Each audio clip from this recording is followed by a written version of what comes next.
Hey, it's Conrad Thompson. Thanks for checking out the podcast here on YouTube. Be sure to hit the subscribe button and the notifications bell. You'll get a notice anytime we upload some new content. And when I'm not asking Bruce, hey, how big was Batista's? Well, you know. One of the things I like to do is help people save money. And if you're watching this video right now and you're in a 30-year loan, man, you're overpaying your single biggest bill and you may not even realize it. I want you to do a little experiment for me. Take your calculator out, multiply your monthly house payment by 360 payments. That's how many payments there are in a 30-year loan. That big scary number, that's your total of payments.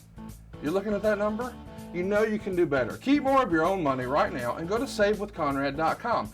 Or maybe you've got credit card debt. Man, it's not a matter of if I can save you money with that. Your average interest rate on a credit card is more than 20%.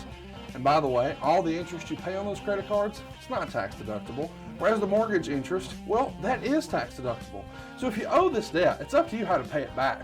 Doesn't it make sense to get the cheapest rate possible and the greatest tax deduction possible? Find out how much money you can save right now for free at savewithconrad.com. You don't need perfect credit. Even scores in the 500s can be approved, and it's no cost out of pocket. But maybe best of all, we're licensed in more than 40 states. We can help more families than ever before. But how much can we save you? Find out right now for free with a quick quote from savewithconrad.com. Hey, it's Conrad Thompson, and you're listening to Something to Wrestle with Bruce Prichard in his house on a real microphone. Can it be? It is. With the internet stuff and phones and everything. Congratulations on being a real boy. You got power, you got internet, you got cable, you're on a microphone, you're not in a parking lot. We didn't have to try our connection 32 times before we got something that sounded remotely passable. It's a good day. You're welcome. And shout out to Comcast or whoever the hell got you up and going again so we can sound like some of them real boys. Because today is maybe one of our most requested topics ever. SummerSlam 2005. I'm fired up about this one, Bruce. This is one of our most requested topics ever. Eh. Are you going to be like that on one of our biggest shows ever? Just Eh. All right. I'm in an mood. Okay. Let me ask you this. Am I allowed to be in an mood? You are, but can I ask you this? You could. Well, we'll be in an mood when we see the Thunderdome tonight, bitch. I'm fired up. Thunderdome? What a fucking cool name. Yeah, I'm extremely excited about that. Yes. I mean, this is going to be, listen, nobody knows what to expect. Well, you know what to expect, but we don't know what to expect. And I'm like low-key excited. I think for the first time ever, just to see a set. That's where we are in wrestling now. We get excited about sets, but this thing, I don't know, man. Me and Eric have been talking, not on the show, just in real life. This could be a game changer, and I'm really excited. So everybody tune in to SmackDown tonight and see what all the fuss is about. And by the way, we got a SummerSlam coming up this weekend, don't we, Bruce? Yeah, I can't wait. That's going to be extremely exciting as well. And, we talked about the last few weeks of getting Paul Bosch's a lot of the stuff from his library and going through and guys, you have no idea. I still haven't been able to go through all of it and go through things, but the little tidbits and nuggets of things that you get. Uh-oh. What'd you find? Well, I found notes from a phone call, March 1st, 1987. Wait, with David Meltzer. Hang on. March 1st, 87. That's when you're like pulling double duty, right? With Vince and Paul, you're sort of being the liaison and working both places. Is that right? No, not yet. Okay. Not yet. I was just pretty much in the Houston office. And, let's just say that the comments that Mr. Meltzer made about his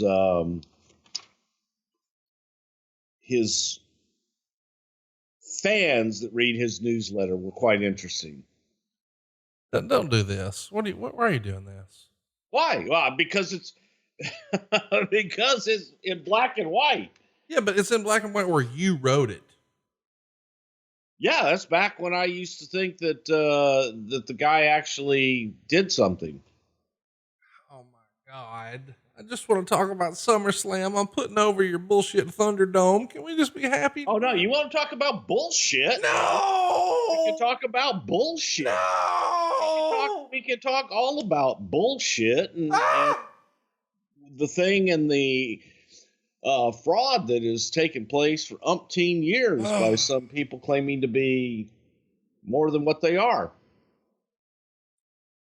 So the build for SummerSlam on Raw starts on the July 4th episode. John Cena and Chris Jericho. Well, I'm not scared of shit, but what are we doing? I wanted to talk about SummerSlam 05, and you're jacking off over notes you wrote to yourself from 87. No. These were notes that were written for Paul. They were in Paul's file with letters from said person from California and notes that he took from speaking to this person too. Yeah.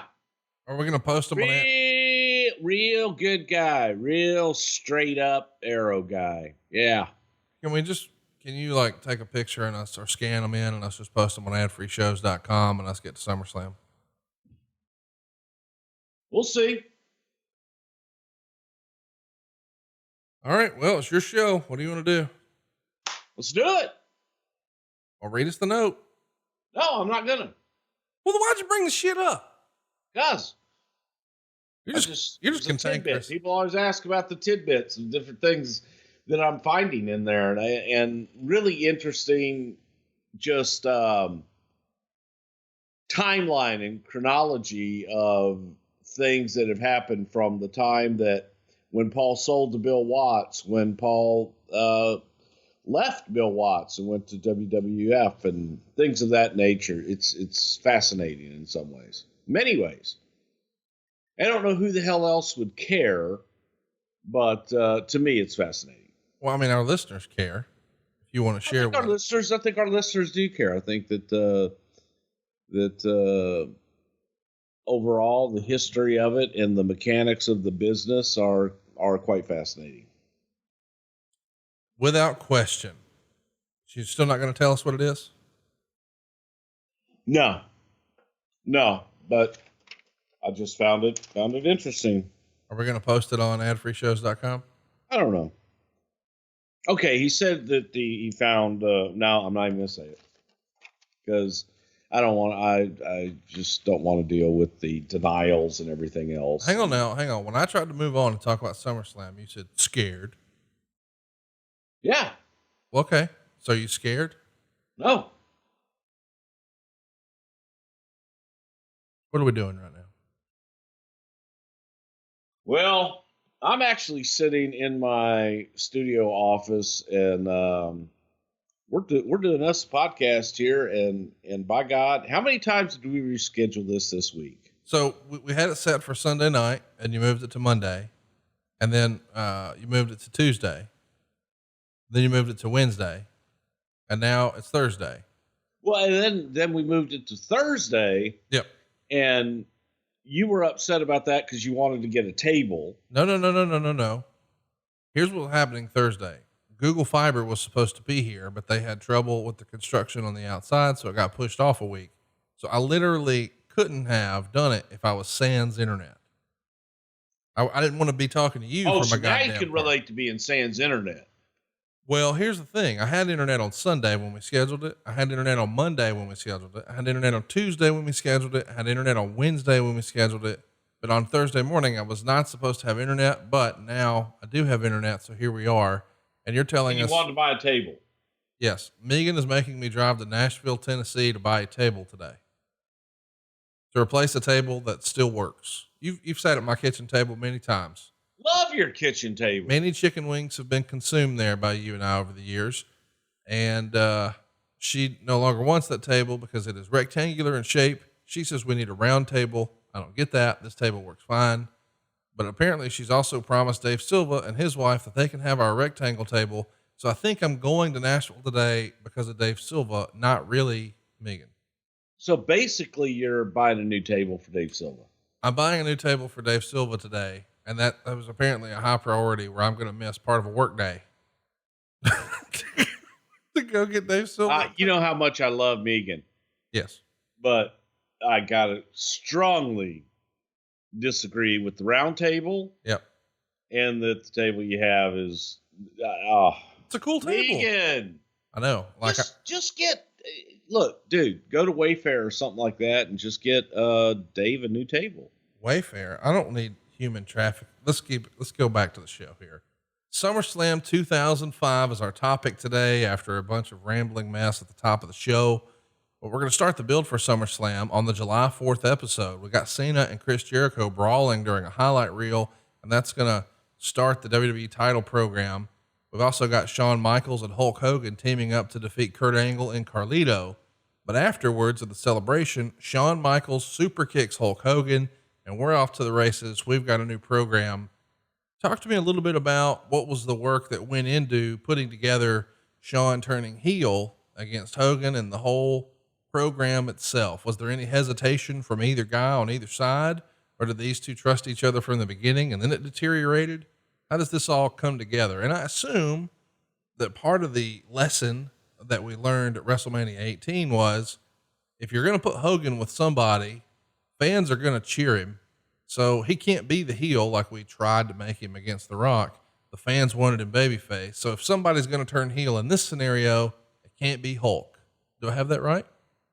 Well, I think that in looking at it, there was an initial reaction that, do you need to turn either guy? And the feeling being that, and in reality, I think there were just going to be, and there were Shawn fans and there were Hulk fans.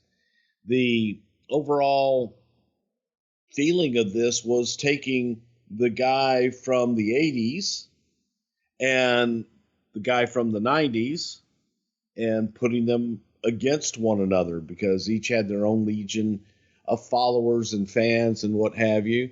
So it was kind of a natural, but I don't think that really you had to turn anybody. And Shawn could do heelish things. Hogan did do heelish things, and their fans forgave them, and the other person's fans despised them for that. So it was just kind of playing into both men's personalities and not making a full-fledged, oh my God, this guy's got to be a heel. Yeah, we got there, but even as we got there, I think it was still divided somewhat. When this is first proposed, whose idea is this? And do you remember both Hogan and Shawn being receptive to it? In the beginning, yeah, both were very receptive to it. And it was a conglomeration of the writing team and getting to this match. And it might have been Michael Hayes even that first suggested the match, best of my recollection. But it was something that everybody was saying, if we could only get to this, this could be good. Because again, you had the two heroes from two different eras. What was the relationship like in 05 here? July, August 05 with Hogan and Vince. It feels like over the years, they've sort of played hokey pokey. They've had their ups and downs. Were they on good terms here, or did it feel like Hogan in this era still had one foot out the door at all times? I think especially during the times that Hulk came back, that there was always that feeling of, what's the trigger going to be this time? And for Hulk and Vince, look, they had, like any relationship, they had good times and they had bad times. So throughout this, it was post WrestleMania. So you're looking at, okay, is somebody going to be upset at payoffs or anything else, or is it time to take the summer off? So you had to weigh in all of that shit. And overall, I think that in the middle of this, in the meat of this, I think that Vince and Hulk had a pretty good relationship. It's just weird to know that, he was here before during the whole Rock thing that was 02, 03, but then he leaves. He winds up actually doing a show with New Japan, teases like he's going to do some stuff with TNA in 03, and did the whole attack with Jarrett at the press conference. But then when he goes into the Hall of Fame in April of 05, it feels like, hey man, we're back in it. And we had that big WrestleMania moment with, it just feels like we're trying it again, but we're not really here for the long haul. Was that sort of the vibe you got as well? I think every time that you tried it, you were wishing you were. You were wishing that, man, this is it, and we can take it to the house. You know what I mean? It's like, finally, this is the one. Just things work out differently sometimes. It's interesting too, because we've heard over the years, and certainly Shawn and Vince had their ups and downs, but it certainly feels like Shawn and Vince have had a much tighter relationship as a whole than Vince and Hogan. And it feels like, I don't know, this has got to be a special match even for Vince. Yeah, I think so, because again, you look at the creations and what they meant to the company, and overall the support of the different fan groups throughout the years. There were loyalists on every single side, which made it a natural. And Hulk had that overreaching, just to everyone knew who the hell Hulk Hogan was. I think probably to this day, most people still do. So yeah, this was one of those that you needed to get while you had both of them on the books. We talked a little bit about Hogan turning or Shawn turning heel, and you said you weren't sure that you had to turn anybody heel. Why did you ultimately decide on somebody does have to be the bad guy for us to tell this story, and it's going to be Shawn? And is there ever any consideration for it being Hogan? And was Shawn, just glad to be the heel?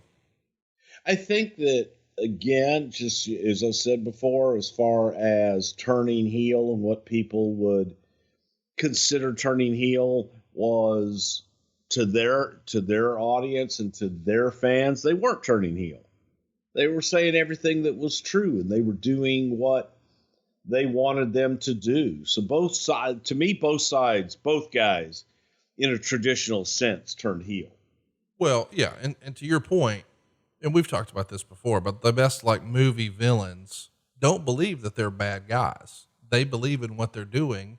And yeah, they may have some interesting ways of getting the job done, but their motivation is their belief, which is something that they're not waking up thinking, I'm going to go do bad things today. No, they say, hey, I'm going to rob a bank today, and that sucks, but I'm not going to try to hurt anybody, but I'm doing that to take care of my wife or kids or whatever. But they believe that they're doing bad things, but they're doing them for the right reason, if that makes sense. Or they don't even necessarily believe that what they're doing is bad as much as necessary. Right.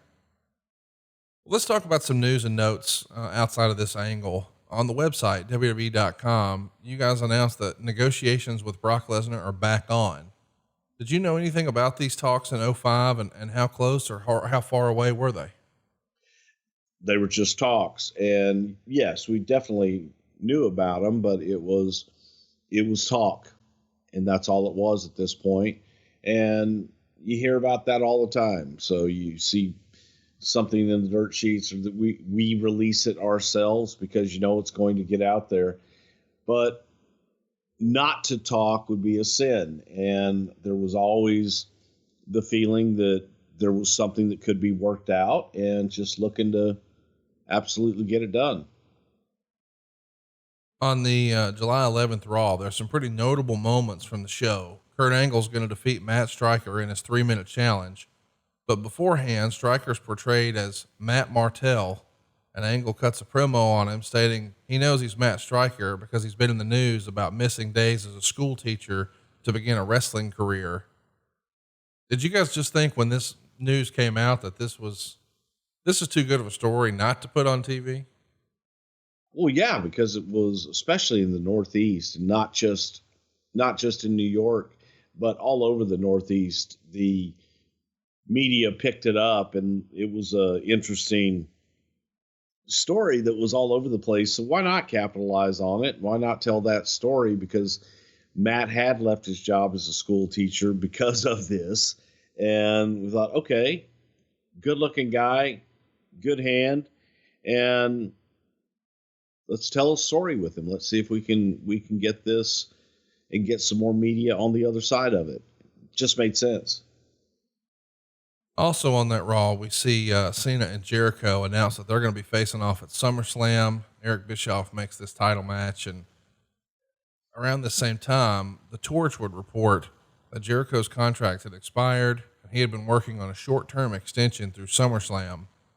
Do you remember, how he was to deal with as far as contract negotiations in this era? I mean, it seems like he's been here nonstop since '99, so we're 6 years or so with the company at this point.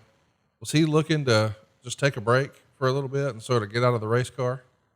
Chris has always been one that wanted to take time away, wanted to go do his Fozzy stuff and be a rock star and not necessarily go anywhere else, but he had his time and it'll come again. So this became the norm, but also Chris was just steadfast in his thinking. He knew what he wanted to do, and he knew that he wanted to take a break, not necessarily go someplace else, but just take a break and do something else for a while.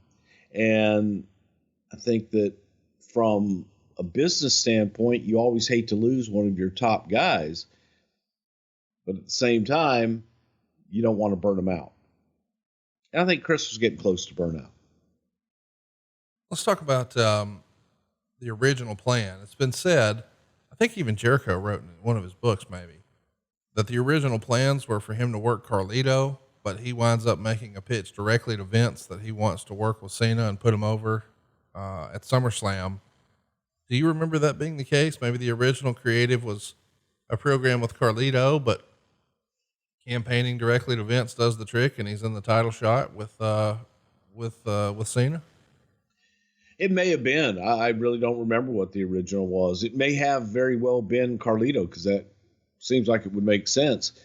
But the idea to put over Cena as he's on his way out made even more sense. So, of course, that's an easy decision to make. Roddy Piper's hosting a Piper's Pit with Shawn Michaels, discussing the Michaels super kick on Hogan, but it ends with Michaels hitting Piper with a super kick of his own. Was Roddy easy to put this promo together, or is it two guys that you knew didn't have to be scripted, or what can you tell us about, working with Piper and Hogan in this era?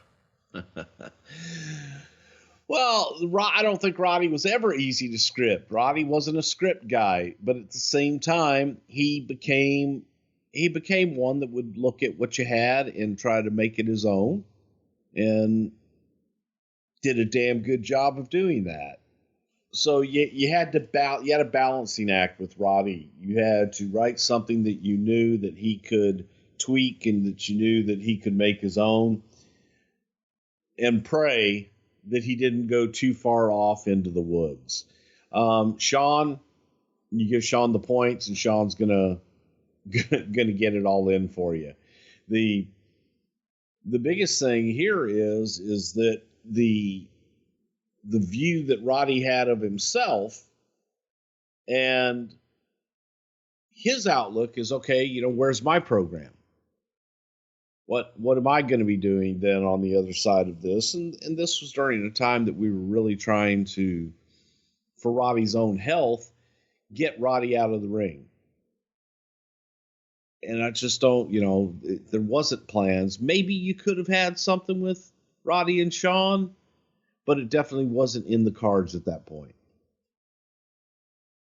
Let's talk about Matt Hardy for a minute. Finally, after months of fans chanting and Matt essentially doing his own independent promos online, he makes his first appearance back on WWE TV since he was released. And he's going to wind up attacking Edge here, calling him a bastard on air. He's even going to call Lita a whore.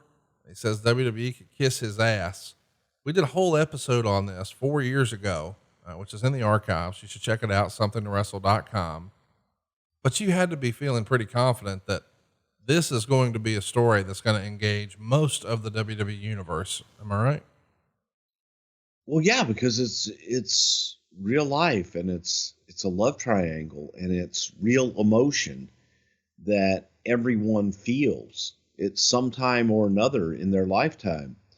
So regardless of whether people knew the true story or just thought that, oh, hey, we're writing a storyline for this, any way that you cut it, it was emotional and had reality based right smack dab in the middle of it that people could identify with.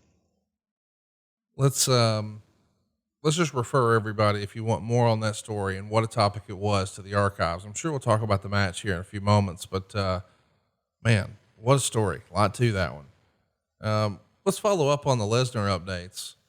Wade would report that the company is unable to put terms together for Brock Lesnar. Apparently Lesnar rejects a written offer. Wade would write, Brock Lesnar and WWE were unable to come to terms on this go-around in negotiations. Last month, the company publicized that Lesnar was meeting with Vince McMahon about a potential return. And they also reported that he had a contract in hand last week, but Lesnar and his attorney had been given a written offer roughly 2 weeks ago, and management grew impatient with how long it was taking him to sign it. Apparently the major terms of the contract had been verbally agreed to, but then it comes out that, well, it's not going to happen. What's the reasoning in disclosing on the website we're in negotiations? That feels out of character for the company. Well, because other people, it was going to get out. It was definitely going to get out per, Brock's agents and what have you. We knew it was going to get out, so we wanted to be in front of it. There was no reason to hide it. Who are you hiding it from? Well, the thing is, when it's reported like this, oh, we're in negotiations, it feels like a storyline. It feels like an angle. You know what I mean? It does, and it blurs with reality, and this was reality that blurred with storyline. You can take it both ways, and the reasoning for it was one of, you just knew that it was going to be out there anyway, and we might as well be out in front of it and have our story out there as well, in a correct story versus rumor and innuendo. Raw the next week from Philadelphia has Shawn Michaels and Hulk Hogan make their SummerSlam match official. I mean, there was never any consideration for anything else headlining, right? This was always going to be the main event. In our head, yes. I mean, that was, you look at that and that's a damn attractive headliner. So yes, in our head, it definitely was. Do you think you started to have that in mind? Like WrestleMania? We've heard way back in the day, early 90s, late 80s, you would try to look at like WrestleMania to WrestleMania. But as you start adding all these other pay-per-views, it feels like you start to think about your more major ones. Yes, we've got minor pay-per-views, sort of B shows, if there is such a thing, along the way. But the big pillars of the company being, WrestleMania and Survivor Series and Royal Rumble and SummerSlam. When he comes back and you see the reception and how well he's received and it seems like things are clicking along, do you sort of have Hogan, Shawn in your mind's eye as a main event for SummerSlam coming off of WrestleMania? Or do you think that's more of a May, June type thing? No, it was more of a June, July type thing. Okay. It definitely wasn't immediate. I think that with Hulk coming back at WrestleMania at that time was a feeling out period, and to see how Hulk would be, how the audience would be, and what we would have moving forward. Let's talk about Raw from Cleveland on July 25th. It's got some notable things. First of all, CM Punk is here doing a dark match. The Miz is going to team with Matt Cappotelli in a dark match against the Highlanders. Rob Conway is going to debut a theme that is well remembered by WWE fans at the time. Johnny Swinger is going to debut as Johnny Parisi on Heat. Eugene is going to return after 6 months off, and he's going to defeat Kurt Angle in the Kurt Angle Invitational to win Angle's gold medals. My goodness. This is something else. Did you have any fear that the Eugene character at this point was dead and buried? And whose idea was it to have Eugene beat Kurt Angle after all of these Angle invitations? This feels like a last minute decision, or, this couldn't have been the payoff you originally envisioned. Talk to us about Eugene coming back here after a layoff and beating Kurt Angle. Well, this actually was one of the payoffs that we did envision with Eugene.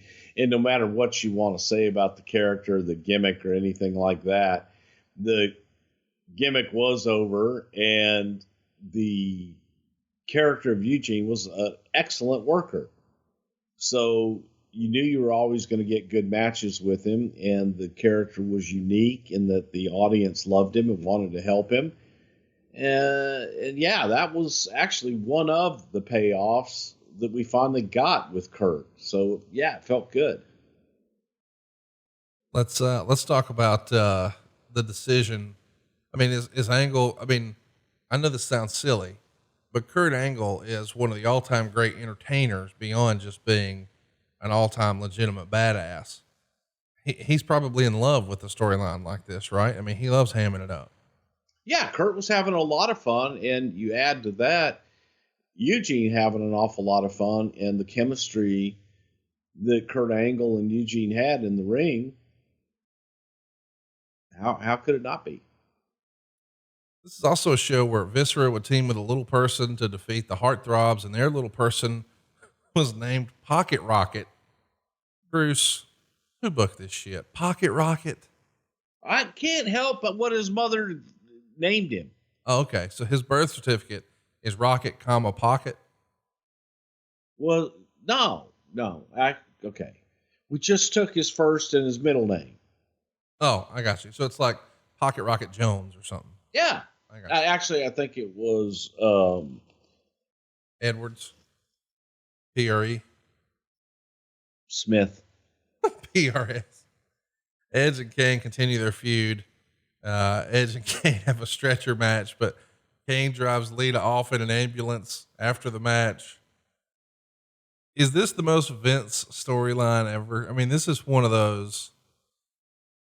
Kane driving an ambulance. This is something else. What? The big red machine can't drive? Of course he can. It's just he's a mayor of a major county in Tennessee. No, that's Glenn Jacobs. I'm talking about Kane. Oh, okay. Well, yeah, he can drive. Paul Bearer taught him how to drive. He used to drive the hearses all the time in the funeral parlor back when he was a little baby pyromaniac. That storyline is something else. On the SmackDown side of things, JBL is going to defeat The Undertaker with a little help from Randy Orton for the #1 contendership to face off against Batista at SummerSlam. Also on that same show, Eddie Guerrero is going to cut a promo on Rey Mysterio and his son Dominik that he's really Dominik's father because Rey and his wife couldn't have children and Eddie was separated from his wife. Dominik runs off through the crowd and Rey follows him. What the fuck, man? Greatest storyline ever. Oh my God. You don't mean that. You know, Yes, I do mean that. One of the greatest storylines ever. And I will debate that till the end of time. Well, sell us on it. Well, what the fuck is there to sell? This was a beautiful story about, Eddie Guerrero had put his book out. And in the book, there's a chapter about the time frame that Eddie and Vicky had been separated. And Eddie had a child out of wedlock and not one of his proudest moments, but Eddie described it in his book. And he never mentioned the name of the mother, never mentioned anything beyond that.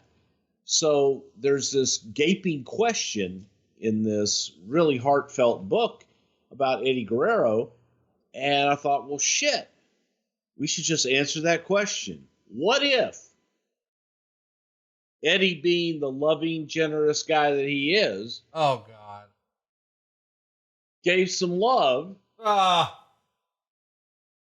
his best friend's wife that maybe Ray couldn't get the job done. Oh.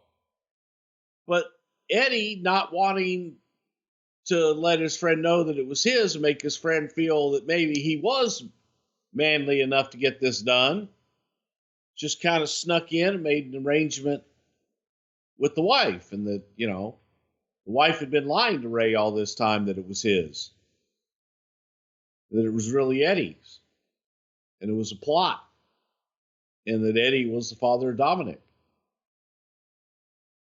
And Eddie wanted to keep that secret until, by God, it just had to come out. Literally. Hey, Yeah. this is happening. This storyline is happening at the same time the whole Edge, Matt Hardy, Lita thing is. Too Once much? again, based in reality.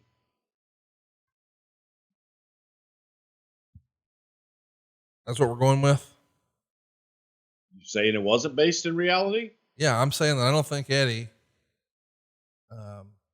had sex with Ray's Eddie wife. did have sex with a woman that had a child. We just placed names on those people. By the way, how wild is it? I mean, you want to talk about the circle of life. We're talking about Dominik's storyline from 15 years ago, and he's got a storyline at this year's SummerSlam too. Is that not crazy? It is crazy.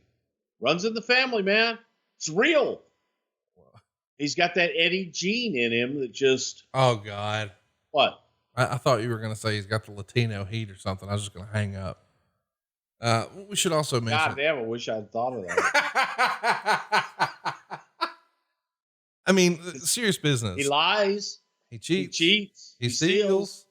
Do you have to get everybody together and make sure they're on the same page? And I know this sounds silly because, I mean, most everybody listening to this, certainly I hope, is an adult. But the reality is kids can be cruel. And if this kid's going to be going to school and people are going to be saying very unkind things about his mama, that's not a cool thing. Well, and he was also very young. No, this was put my old salesman hat on, and I got the guys together first. Because again, you've got two very emotional and passionate performers in Rey Mysterio and Eddie Guerrero. And Rey probably a little more level-headed than Eddie could be at times. But I had to sell them first to even take the next step. And then after you take the next step and you allow them and had to pitch it to the wives and everything, now they've got to absorb that and let it sink in. Then they've got to get with each other and they've got to make sure that everybody's cool with it. Then after everybody thinks they're cool with it, you have to throw all of that reality at them and you have to explain to them that, look, to Vicky and to Angie, you guys aren't in the business. You're married to the business. I get it. It's been your life, but you're not performers that everybody knows. And this is going to be a real life story. And we are actually using the real life child of Ray and Angie. You know, it wasn't one stunt kid that we got at Rey Mysterio Kids R Us or anything like that. And that they needed to be comfortable with that and the reality of, as you said, kids at school talking about his mom, his dad, and Eddie that they're watching on TV because kids don't understand. You know, I'm shooting shit right down the street from where Rey Mysterio lives with his son in a park. Hey, Dominik, man, you want some candy? That was great shit. I'm just sad that I never got my Dominik on a pole match. Oh my God. What? I felt that was the best way to settle it. Is this Vince Russo? Bro. Please. Dominik on a pole. It happened. No, thankfully it didn't. Let's keep it moving here. Matt Hardy's going to be reintroduced officially on Raw by Vince McMahon. It's the August 1st Raw. Vince is going to bring him down and say it was controversial when he had been fired, but he's rehiring him and booking him against Edge at SummerSlam because he does what's best for business. And of course, Hardy walks to the ring, shakes Vince's hand, and then explains his situation to fans. And he even basically says, hey, just so y'all know, Lita's marriage to Kane is just a TV storyline. She actually came home to me. But he wishes that Edge was dead for stealing his girlfriend.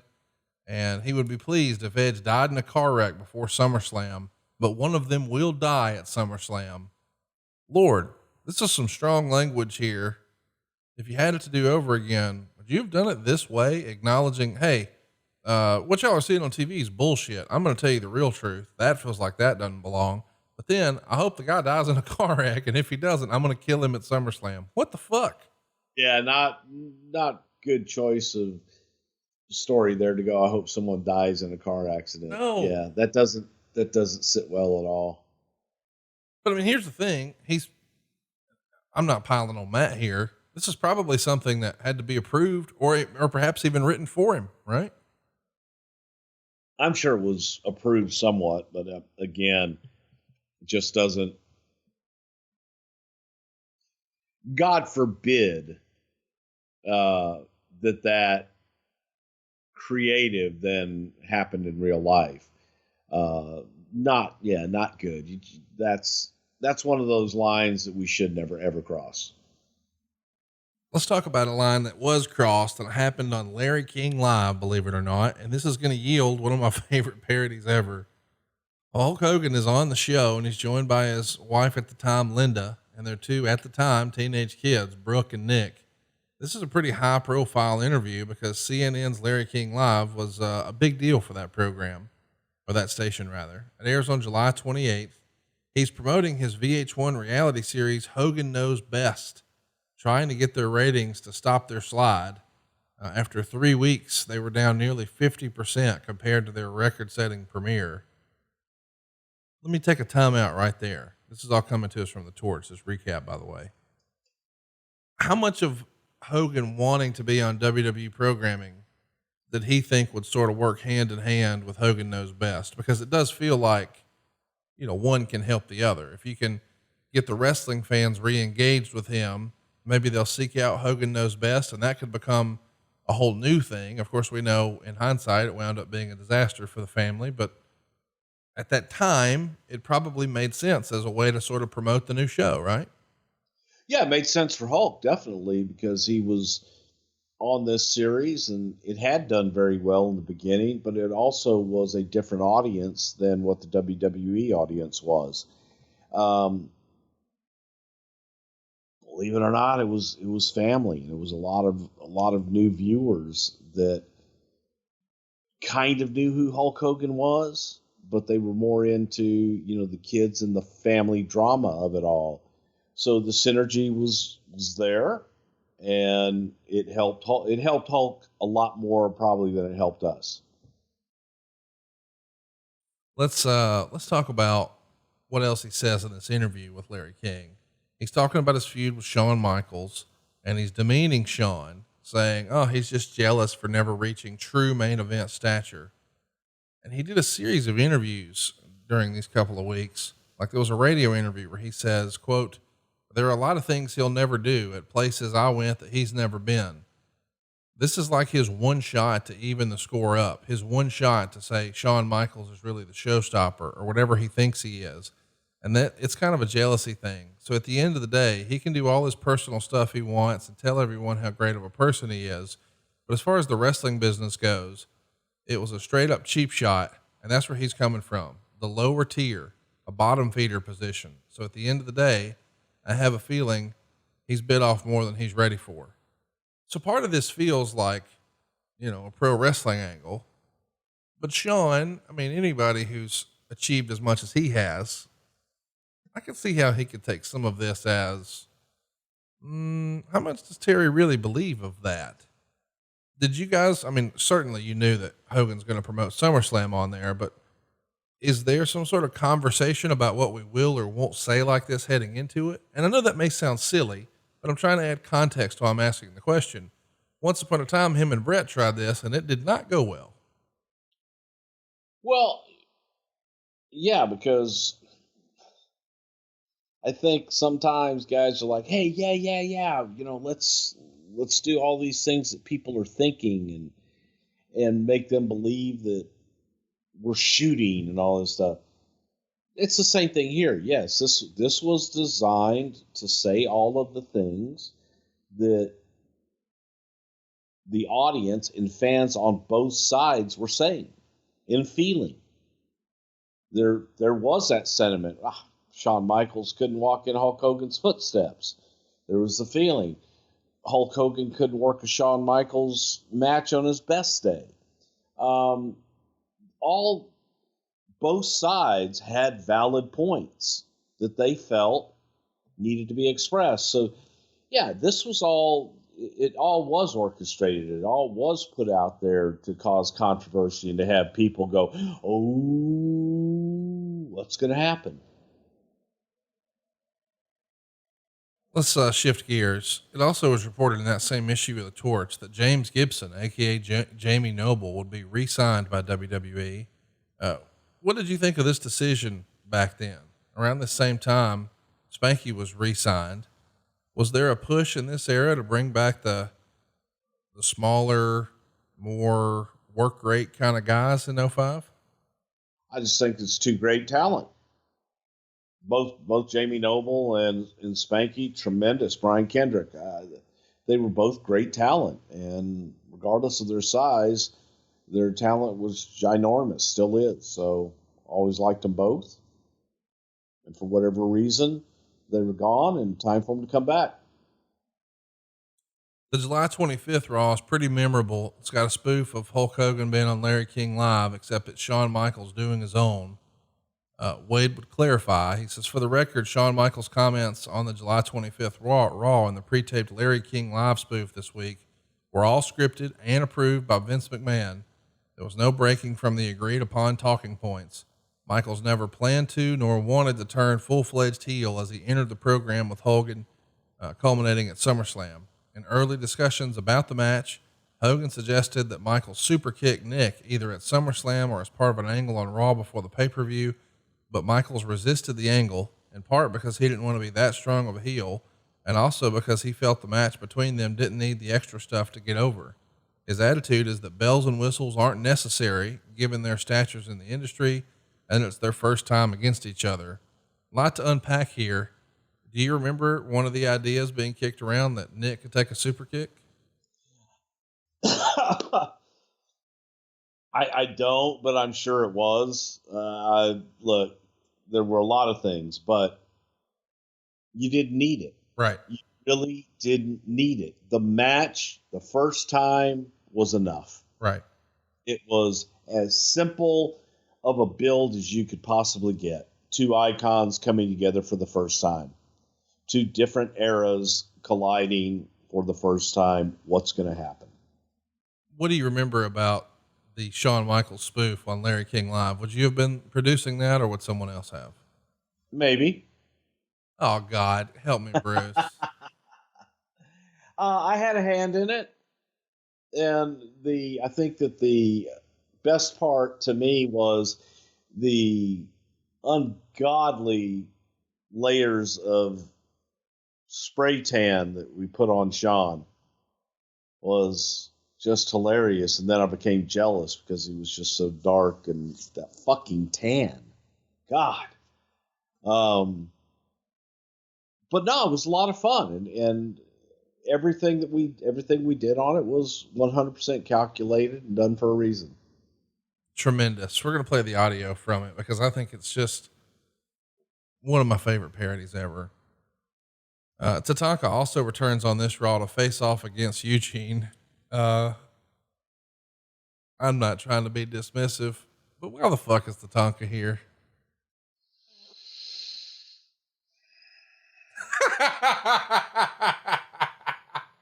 I'm sure he's a nice guy, but I love Chris. I don't get nice guy, hell of a worker.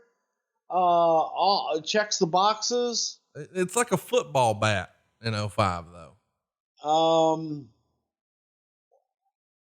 Seriously, man, it would probably take an entire show to describe, and it would probably be in poor taste. So I'm not going to go there, but to describe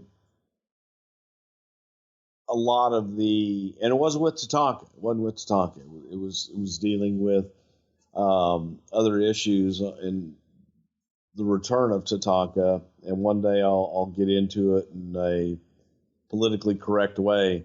But Stockton was a hell of a hand. Probably still is, man. The son of a bitch last time I saw him was in incredible shape. But timing's everything, they say.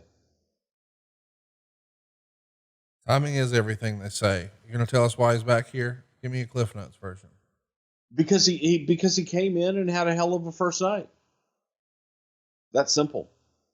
That's simple. He came back and had a great first night, and he came in as a one-off, and Vince looked at him and said, God damn, he looks great. And he did. He did look great. Just hindsight, would have liked to have approached it in a little different way. Oh, man. It would take me 4 hours to I mean, seriously, it's that whenever anybody wants to get me going, they just throw in a few jabs of this time period at me. All right, here's another one. Chavo Guerrero is repackaged as Kerwin White. Why is this your favorite gimmick of all time? By the way, in the gimmick, Chavo denounces his Hispanic heritage and calls himself America's Great White Hope. You couldn't get away with this these days, of course, but how was this not thought of as a bad idea even back then? I mean, I guess it worked out for Dolph, but nobody else. Well, I think that the idea was that Chavo was probably one of the most Anglo-Hispanics that you ever knew. What does that even mean? Well, it just means that, I grew up in Houston, Texas. My best friend was Armando Canales. Armando's parents came from Monterrey, Mexico. And Armando was, as Eddie Guerrero used to say, a Mexican's Mexican. I never knew the difference. Like all I knew was Armando was my friend. I didn't understand prejudice. I didn't understand all these other things. It was just the only difference between Armin and my house was that they spoke Spanish in his house. And I loved him. He's passed on. He passed on last year and just completely, it was one of those, I've lost a lot of friends, and he was supposed to come to our last Chicago show and didn't make it, missed the show, missed us by 30 minutes and passed not long after. And I was devastated. But anyway, I grew up a lot in that culture. I grew up in just as much in his home as anybody's home. And they used to make comments about people that were Mexican, but that grew up in the United States and that tried to be more American and more white than being Mexican, and tried to shun their heritage. And to Armin's family, that was so disrespectful, and it was so wrong, but just so prevalent. And his uncle was someone that they thought was trying to do that, was trying to be a white man, as they would say. And I just didn't get it, because it was just, they were just people, and he was just trying to fit in. So anyway, getting back to Chavo,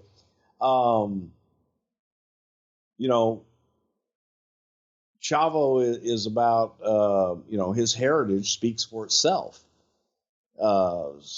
Best friends with his father, his uncles, and never got to meet his grandfather, but Chavo was raised in the business, and it was just, you look at Chavo, and Chavo was raised in the United States with an American mother, that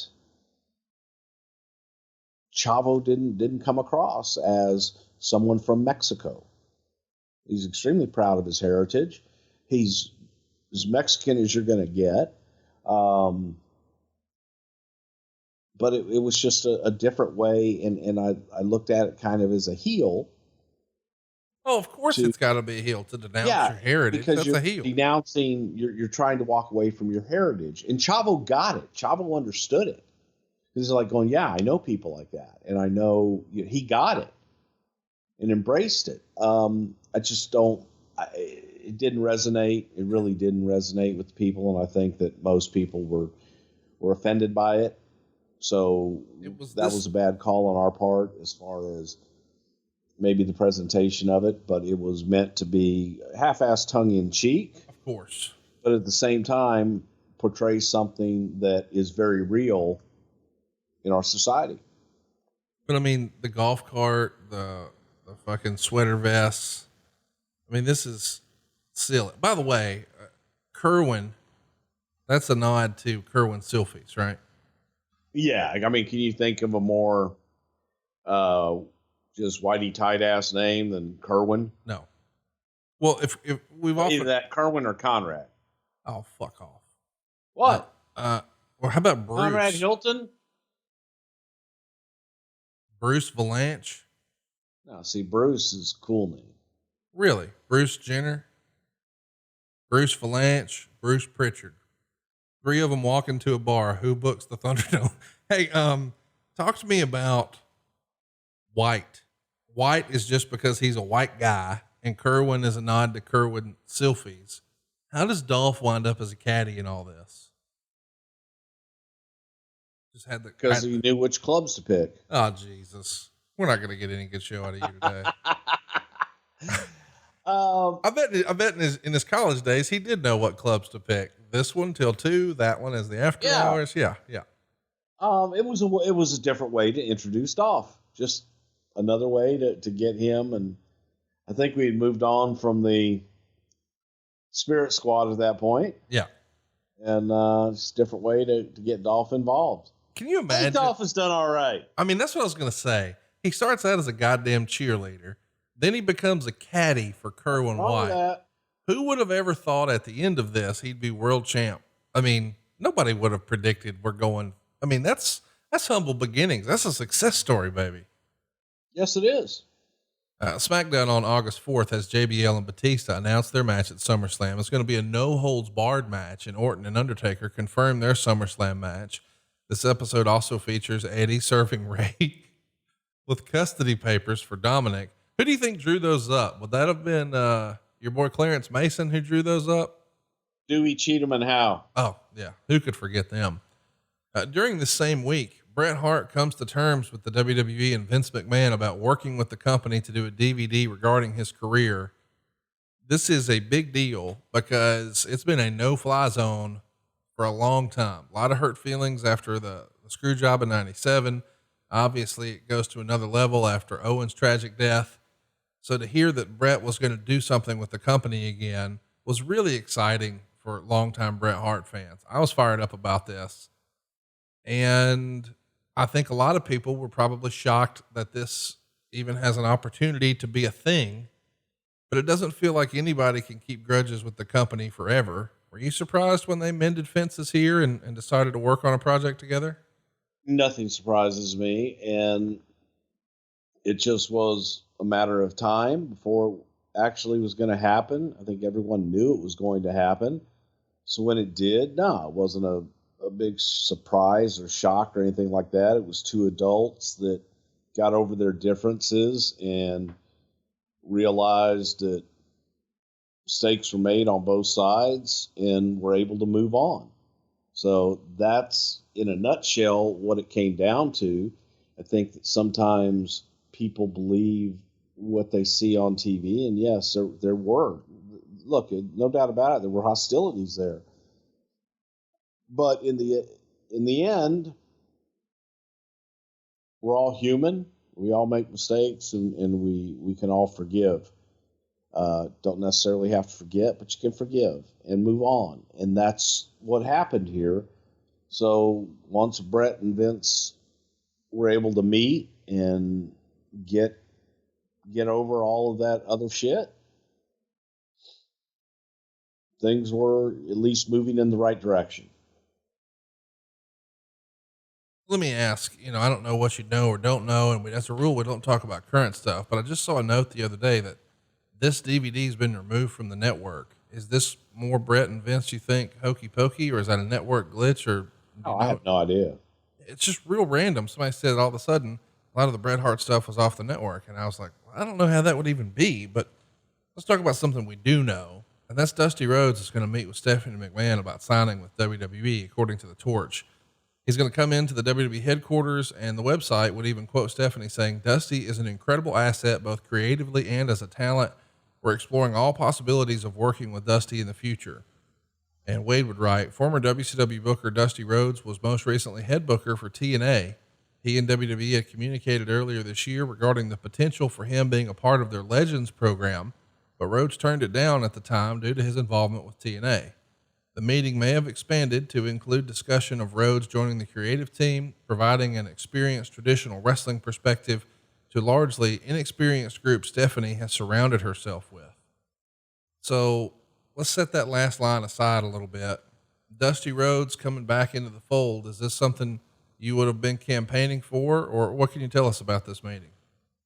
I was told about it in advance by Vince, and Dusty had been inquiring about coming to work, and Dusty wanted to come in and be a part of the creative team and come in and help in some way. So I think Stephanie had asked, she didn't ask for a resume, but she was like, Dusty, tell me about yourself. Tell me what you want to do type thing. And I think Dusty sent her his book. You want to know what I done? Here's what I am, baby. This is what I done. American Dream Dusty Rhodes. Stardust himself, baby. So, it's kind of like, okay. But then, they met and just looking for Dusty to be possibly a part of the creative team. But the reason for the meeting was to get into Dusty's head as to what he was looking to do. Yeah. What are your thoughts? What would your plans be? And what would you want to do if you could wave the magic wand and make it happen here? A lot to unpack there, but I do want to take an aside about the Stephanie thing. I think Kevin Sullivan years ago talked about having a meeting with Stephanie, and Stephanie asking Kevin if he had a resume or something for her to review. And I know a lot of wrestling fans were just really, put off by that, with the insinuation that perhaps she didn't know what he had done. And I don't know that that's necessarily the case. I'm not saying that Stephanie was a student of the game, so to speak, or knew everything that happened outside of WWE, but the company had become more of a corporate animal. So even when guys come to the headquarters to interview now, it's probably an expectation that you're wearing a suit and tie. This is a publicly traded company. It's a different ball game. So if you're going to be a corporate business and have a corporate culture, or you're not, so to speak. So if you're not dressed the part and you don't have professional, resumes and things like that, then you might not fit as part of this system now. And maybe they didn't do that in Georgia or Florida back in the 70s, booking with Eddie or Ole or whatever. But this company has evolved to where now there is a corporate culture. And I think Stephanie sort of gets shit on for asking guys, for those professional things. I just don't think that's necessarily fair. No, it's not fair. And it's completely unfair, actually. Look, I do the same thing. I will read as much as I can on potential candidates and different people, talent when they come in. I may have followed their career. I may, know something about them, but still when I sit down to meet them, I want to hear it from them. Tell me about yourself. What have you done? What's your proudest moment? What's your least proud moment? I want insight. I want to hear it from them. I don't want to, a lot of times, if a resume is more than 2 pages, I won't read it. If you can't hook me in 1 page, then, you've lost my interest in a lot of respects. But just so you know, Bruce, if you're there, just so you know, if I wanted to hook you, you'd be hooked. Well, that's what they say. Um, the the interview process is a getting to know process, and I think that, well, I know that Stephanie's not going to walk into any meeting unprepared and not knowing. She ain't gonna let on that she knows, but I guarantee you she's not walking into any meeting unprepared and knowing about the subject that she's about to embark. Now, she'll want to hear it from you, let you tell the story versus reading something in a book or hearing hearsay, because a lot of times you're going to hear a lot of negative things about people that they may have an axe to grind, or that our society tends to cling to the negative. Very little positive ever gets out. And we like to read about the negative and gossip about the negative, when the positive a lot of times will outweigh the negatives, and the negative may not be exactly accurate. So, yeah, it's tell me about yourself, Dream. I want you to tell me. Tell me about yourself, Kevin. I want you to tell me. Tell me what you've done. Tell me about what it was like when you did it. To get the mindset and be able to get inside someone's head a little bit and find out what makes them tick. Let's talk about why he wanted to leave TNA. You know, I know he had tried his own promotion. I think it was Turnbuckle Championship Wrestling or something like that, but he had like his own indie thing going, and he was working as a booker for TNA. But that's probably, in this era, I mean, they're operating on a bit of a shoestring budget.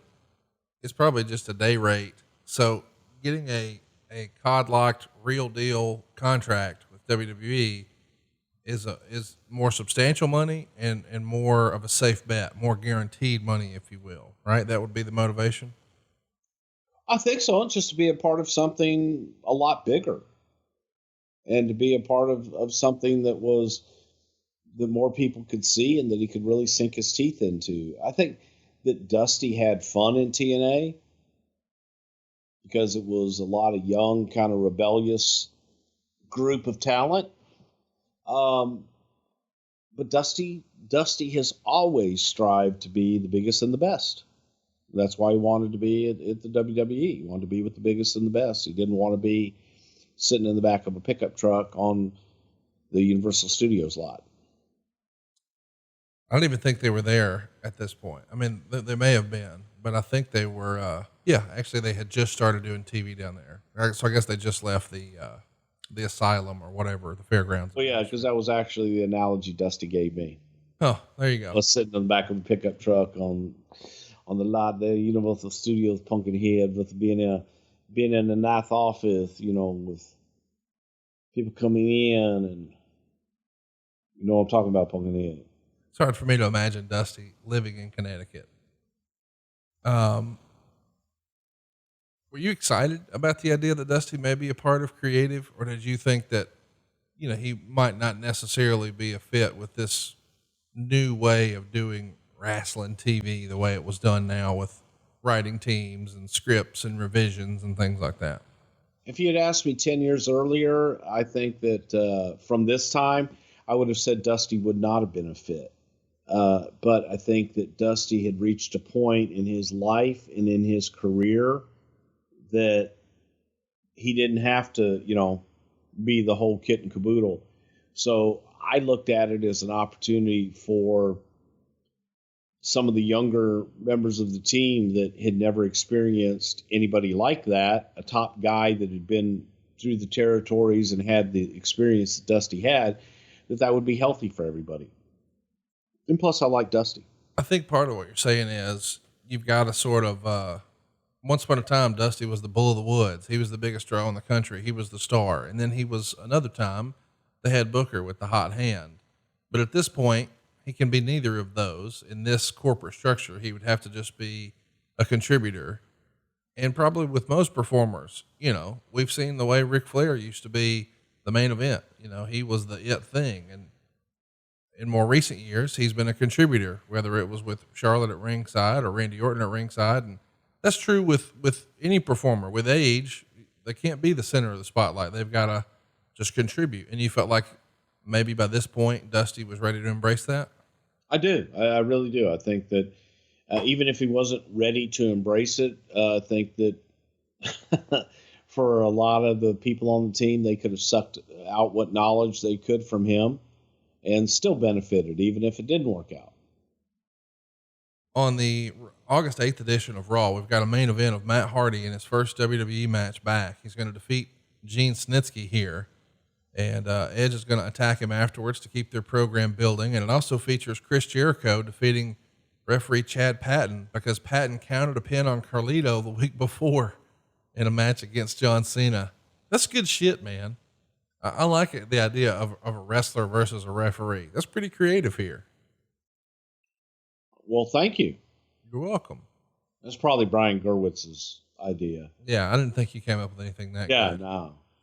Kurt Angle is going to attack Eugene after a match to get his gold medals back. And Eugene saved, of course. And we set up a new match between Hogan and Angle. Why would Hogan and Angle be put on free TV? Just because you didn't see it as really a pay-per-view match and it should just be a television attraction? No, it's again, I think that during this time, you're kind of looking at television and providing the best television that you can too. And it wasn't a 20, 30 minute big television match. I think Hogan would have asked the questions like, why in the fuck am I ever in here with this guy? God damn, he hurts. But it just made sense. And it was, again, it wasn't a big, gigantic match. The match, I mean, it was like, oh, hey, yes, it's a great attraction for one time. And we could have gotten to an angle and a story with them, but this was kind of a one-off, nice step in the story. Let's keep it moving. Let's talk about the Randy Orton Legend Killer gimmick. He's going to continue it on SmackDown against Kamala. Kamala recently passed away. You got any good memories that you can share with us about James Harris besides his penis falling out of his trunks that one time? Is that not enough? Well, it is one of the more classic Something to Wrestle bits, but I'm sure there's more fitting tribute we can pay to the man. Yeah, James was just a hell of a worker, and it's funny that a guy that broke into the business, Sugar Bear Harris, is just jovial baby face with a big smile on his face all the time, and I would liken him to the early Bad Leroy Brown. Babyface Bad Leroy Brown. And James just he had the size, he had the temperament, and Jerry Lawler turning him into Kamala turned it into a gimmick that lasted just forever. And you go back and you look back at some of the early Kamala stuff, and I'm saying before he went to WWE, was the plastic Hawaiian lays around his arm. It was hokey as shit. But folks in Tennessee, the folks in Louisiana, man, they bought it. And James was a convincing monster heel that played that part to a T. And everywhere that he went, he drew money. And you believed it. Even if you doubted wrestling a little bit, you believed Kamala. Just had a wild, kind of far off look in his eyes, and his work was credible. So it was like, I don't know about the rest of them, but this guy I ain't fucking with. I got to tell you, it feels like everybody has a great Kamala story. Arn Anderson shared one. And, man, I think the coolest thing that I've read in a long time is Dave Meltzer's obituary, his tribute to Kamala this past week in the Observer. If you can hear my voice and you're a wrestling fan, so you're listening to this, you will love that story. Man, nobody has a story like this guy. Go check out the Kamala story inside the more recent Observer. It's just phenomenal. I mean, seriously, great stuff. Let's get back to our show though. All right, let's keep it going. Let's talk about the Go Home Raw. Cena's going to defeat Jericho and Carlito in a handicap match when Cena pins Carlito. In your opinion, I mean, Carlito had some steam and he's working in the main events, but it feels like whenever there's an opportunity, he's going to be the guy to take the pin. Were you guys just not sold on him as being a top guy? Did you think his character could survive it? Does it hurt him in the long run? What say you? I think that Carlito was definitely a top guy, and his work and everything about him said top guy. But I don't subscribe to, oh my God, he lost a match, he's dead. No, I'm with you on that. Let's talk about what we're really here for. This same show, we've got Hulk Hogan defeating Kurt Angle by DQ when Shawn Michaels interferes, but the bigger story is reported in The Torch. This is directly from Wade's writing here. A few weeks ago, the feud was limping along. Michaels was giving wishy-washy tweener promos. It felt as if Michaels was going to be a good trooper and play his role as the latest job to Hogan's leg drop. Then Hogan would move on to producing 6 more episodes of Hogan Knows Best for VH1, and Michaels would move on to another feud, able to redeem himself from the Hogan loss with a good match or promo and a strong opponent. Then something happened along the way. Hogan took some pot shots at Michaels during mainstream media interviews. Michaels got inspired and spoofed Hogan in a borderline, heavy-handed way on Raw. It appeared things were going to be interesting come August 21st. They went face-to-face on Raw for a major segment that closed out the August 8th episode, and it appeared things were back to the usual routine, with Michaels cutting a more traditional heel promo, Hogan cupping his ear and getting cheered, Michaels throwing a punch, and Hogan blocking it and knocking him out of the ring. Michaels showed signs of being the bump machine, whose job was to make Hogan look good, do the job, and just be happy to be getting the minority share of the main event pot of gold that Hogan has so generously shared with his opponent over the years. But it turns out that may not have been a sign of what's to come. It may have been Michaels showing Hogan what he can do for him, but at the same time, he can take it away. In a sense, he gave Hogan a sample of the drug that can make Hogan feel really good, but he doesn't have to give him any more. Michaels gets to negotiate whether Hogan gets any more of that addictive drug. He can either decide to bump for him and make him look great or not. It's dependent on how Hogan acts in the days leading up to SummerSlam as they negotiate the content of the match and the finish. Michaels and Hogan were well into the hype for this feud, and no finish had been agreed to. Nothing even close to a finish had been agreed to, in fact. It's not unusual for Vince McMahon to allow that, since whenever 2 top names are staring at each other down behind the scenes, it keeps them occupied and motivated. When push comes to shove, McMahon can insert himself into the situation and play peacemaker and reach a compromise that suits everyone, including himself, of course. That's fascinating to me. We'll take a break. There's lots more that he wrote here, but I'm really, I don't know, shocked. Maybe I shouldn't be, that there wasn't a finish, or maybe there was a finish. We just weren't telling anybody. Yeah, we did have finish, weren't telling anybody, and we had ideas of it going on and on, but you also wanted to see how it played out. And why does everybody need to know the finish? Right.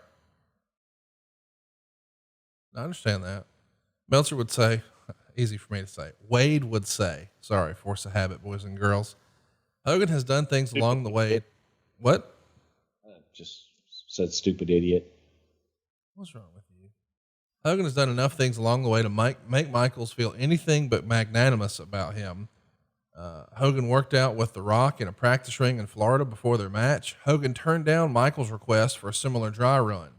Is that because Hogan is older and more broken down, or he has more confidence in Michaels' ability to wing it, or he feels this match with Michaels isn't worth the trouble? Hogan, after all, is entering this match as the designated babyface. He knows that formula well. No need for a dry run or practice. Michaels could simply pop in a Hogan versus Hercules match from '86 and memorize the pattern he's expected to follow. Michaels, though, is going to be around in 3 months and probably 3 years, but will Hogan? Probably not. Hogan's got his reality show to push and his daughter's career to fertilize and hoe. Meanwhile, Michaels is just getting rolling on his latest multi-year contract extension with WWE. Does he, whose only legacy is his wrestling track record, want to play by Hogan's rules and do what's best for Hogan? This is fascinating to me that he turned down the opportunity to sort of do a walkthrough of the match. Is that something Vince has a strong feeling about one way or another? How does this get out that Hogan wanted, or Hogan didn't want to do a run through with Shawn? I have absolutely no idea how any of this shit gets out a lot of times. And a lot of it gets just compounded and convoluted and works off of rumor and innuendo. And that, maybe Shawn said, hey, can we get together and do a run through on the match, and Hulk not being available to do it? I have absolutely no idea, but that turns into, Hulk doesn't want to do it. Just have Shawn plug in his shit. And that's people, talking back and forth. And then one person hears it, and that old game of you whisper in one person's ear, they whisper in another person's ear. And by the time it gets to the end, it's completely different than what the original phrase or saying, whatever was. So I think that was what was happening here a lot. And as far as, I don't think that anybody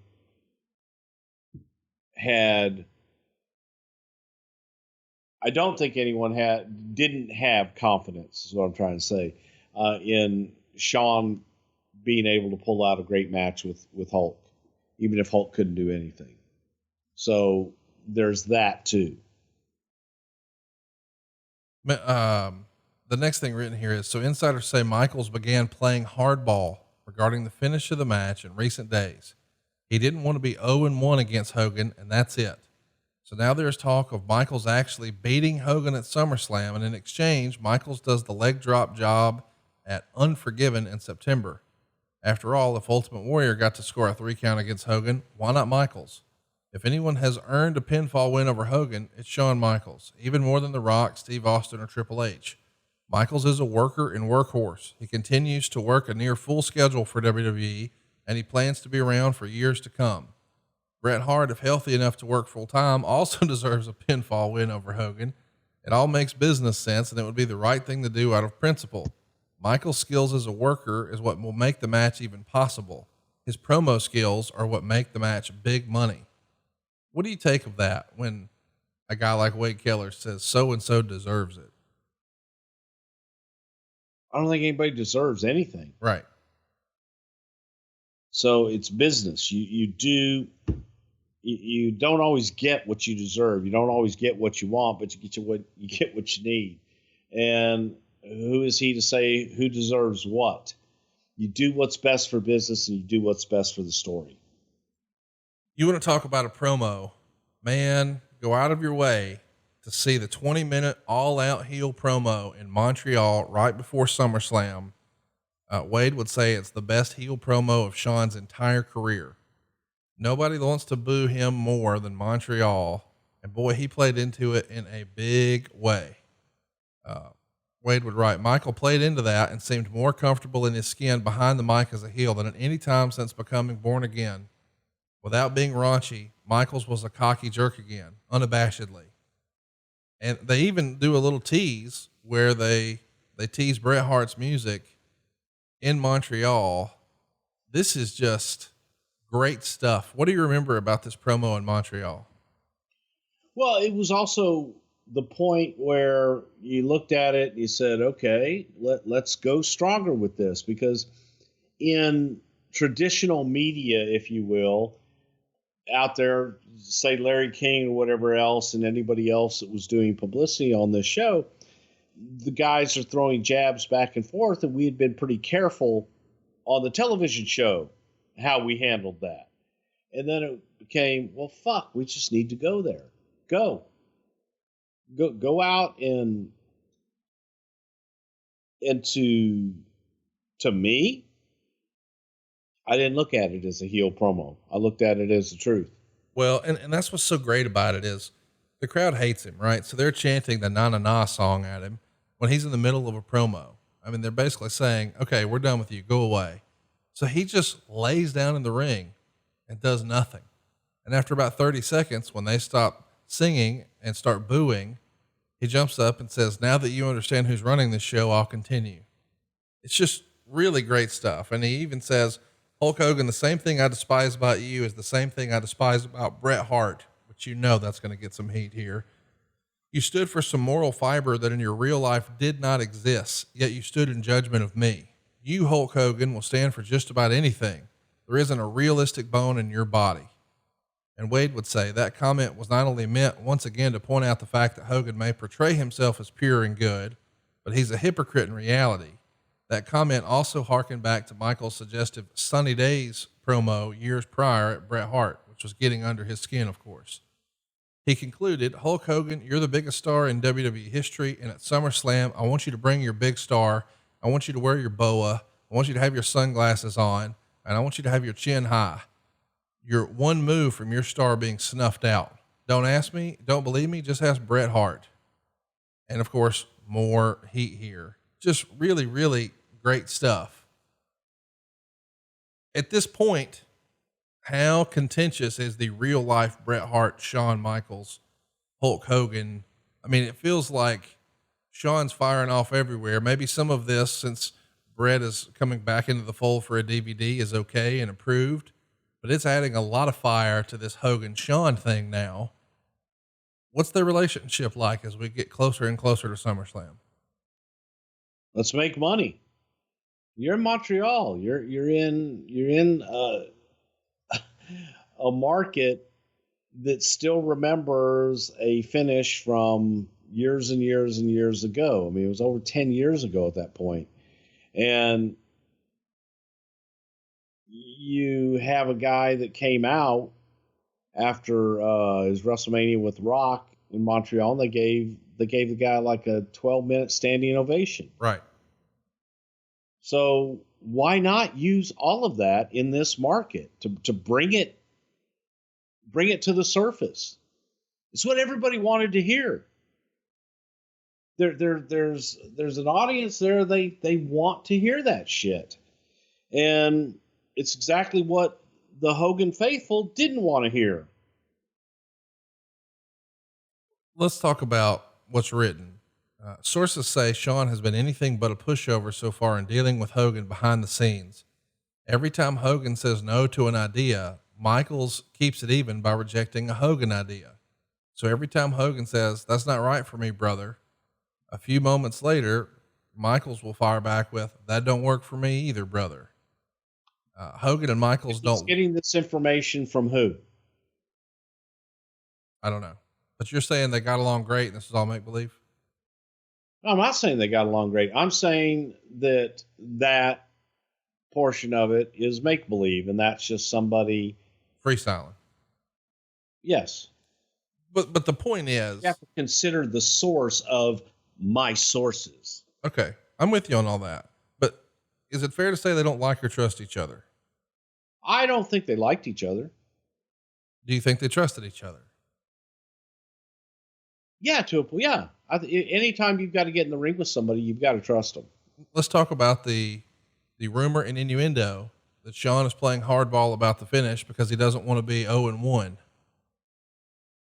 mean, do you remember Shawn pushing back on losing or saying, I can't lose to Hogan? I think both guys were looking at trying to get 3 out of this thing. And I don't know that Vince was necessarily sold on 3. It was somebody's got to be 0-1 to start. Right. Was there the idea of, you said 0-1 to start. Was there an idea of this being a 3-match series and this became so difficult we backed off of it? There was an idea for it to be, yes, definitely for it to be a 3-match series. And I think we were going to get to a Survivor Series with it, if I'm not mistaken. But as you got into it and it just became, what do you want to do? And then I think Vince looking at it going, God, do I really want to do this 3? And is it going too far with all the real shots that we're taking back and forth? And that's when he started questioning it. Well, here we are. Today is the 15-year anniversary of SummerSlam 2005. Whoever put this together was really smart in their scheduling. It's the MCI Center in Washington, D.C. It's a sellout crowd, 14,200 fans. We're going to get 650,000 buys, which is up from just 415,000 the year prior. This is the last sort of monster buy rate that a SummerSlam ever does. And this is a loaded card, and I'm sure it all helped. But a lot of the credit goes to Hogan and Shawn on top, does it not? I think that they contributed, yes. Singularly, no. This was a loaded card with tons of great shit. I think that Eddie Guerrero and Rey Mysterio with Dominik on a pole contributed just as much as Hogan and Shawn. I think that this was one of those really great cards. It is one of the all-time great cards. I watched it again last night and I was blown away at how stacked it was. I want to mention this is the second most purchased SummerSlam in the history of pay-per-view, just behind the 98 Highway to Hell, Stone Cold Steve Austin, Undertaker main event. So rare air here. On commentary, it'll be JR, Jerry Lawler, and Coach for Raw, Michael Cole and Taz for SmackDown. Our first match is Chris Benoit beating Orlando Jordan in 24 seconds to capture the United States title. This is an early match, very, very short, probably not showcasing exactly what all Benoit could do, but my goodness, it made a statement. Benoit is legit, but we knew that since he's won the world title before. 24 seconds to put Orlando Jordan to bed. What'd you think of this creative decision to have Benoit go over so quickly? A quick way and unexpected way to get the night started. And it's kind of an explosion. And just when you're all hyped up for it, and bam, you hit them with that type of a finish and they explode again. It's a different presentation. It's a different way to start the night off. Backstage, we see Vicky Guerrero trying to talk some sense into Eddie. She doesn't want this ladder match with Rey Mysterio to happen. And she says, the man I'm married to is too caring and loving to hurt Rey or his family. And Eddie is fired up saying, so you don't think I can beat him? And then kicks her out of the dressing room. So our story is continuing to advance. And next up in the second match, we've got Edge and Matt Hardy. They're going to go 4 minutes and 47 seconds. There's a big spot where Matt Hardy winds up hitting the ring post and he's busted wide open. It's a lot of blood here. Matt's on offense very, very early, but once the blood comes, it's not too long before the referee puts a stop to it. And it's only 2 1/4 stars. Edge wins by referee stoppage thanks to blood. Wade would write, the finish was odd and made Hardy look like a loser who got fairly defeated by Edge. And I do have to say, in hindsight, we did a whole episode on this, but it does seem weird that Matt's supposed to be the babyface who was wronged here, and he's back for his revenge, but instead we beat him to a bloody pulp and it's over in less than 5 minutes. And it felt real. It does feel real, but it's like, why even bother re-signing him if we're just going to blow it off in 4 minutes and 47 seconds? Well, you didn't blow it off. It felt like it though, did it not? No. I mean, it felt like that Matt still had fight in him and that there's more to this story. It was one fight. That's the way it was presented, that, you know, in this one fight, that this unfortunate situation happened with getting his head busted wide open, that you got more fight in you. We'll live to fight another day. Sort of a TKO finish is a little uncommon at the time, but I mean, I thought it added to realism. So if that's what you were going for, good on you, huh? There you go. It is in the torch, though. Matt Hardy said to be showing signs of frustration with how his push is going. He may not have realized the extent to which he was going to be considered a mid-card average talent by those in control of his push, or how little he'd be allowed to trip up before his push was reduced. He didn't get much of a chance to prove himself, as management believed his promo on Raw several weeks ago was mediocre, and ample evidence that they were right all along. He lacks the verbal skills and is an average talent who someday may move up the card. Management believes more in Edge, and they're going to play out the feud where Edge comes out strong. Top priority is on that aspect. A distant second priority is protecting Hardy. When Hardy re-signed with WWE, he told a few people he felt Vince McMahon believed in him and they were on the same page as how to best take advantage of his potential. He did not re-sign with WWE with the thought of being buried right off the bat. So either he misinterpreted his interaction with McMahon or they misrepresented their intentions in order to re-sign him. I know that's going to fire you up. What say you? Well, I think that when you read that and you listen to what he's saying, that it's just absolutely stupid. Well, it is. It's stupid. Well, we're gonna invest and we're gonna re-sign someone because all we want to do is destroy him. Right. That's just fucking stupid. I don't disagree with that. That comes from someone that has never been in business, right, to actually make money and or to actually. Never had a staff. Never had to hire and fire people. That's the astonishing, that's idiotic. That's the word of the day, idiot and idiotic. I'm with you. Help me understand. Do you think he lost a little bit of faith or confidence or steam or whatever sort of words you want to use with his in-ring promo? I mean, it's written here that management felt like he lacked the verbal skills to really be a star. Fair or no? I don't know that Matt was the best promo in the world by any stretch of the imagination. But I think that Matt did have authenticity and passion, and that came through. And that is the whole reason that Matt was brought back and that Matt was rehired to continue this story. So while he may not have been the greatest promo in the world, you felt what he said. You believed in his matches and things. So to that, I think he was there. But no, we just hired him back just to squash him because we want to invest a lot of fucking money in just destroying people's careers. That's what we do. That's idiotic. Okay, let's keep it going. Let's talk about that's like a 12-year-old sitting at their computer playing Dungeons and Dragons. Next up, we've got a really long match. Rey Mysterio and Eddie Guerrero in a ladder match to win Dominik.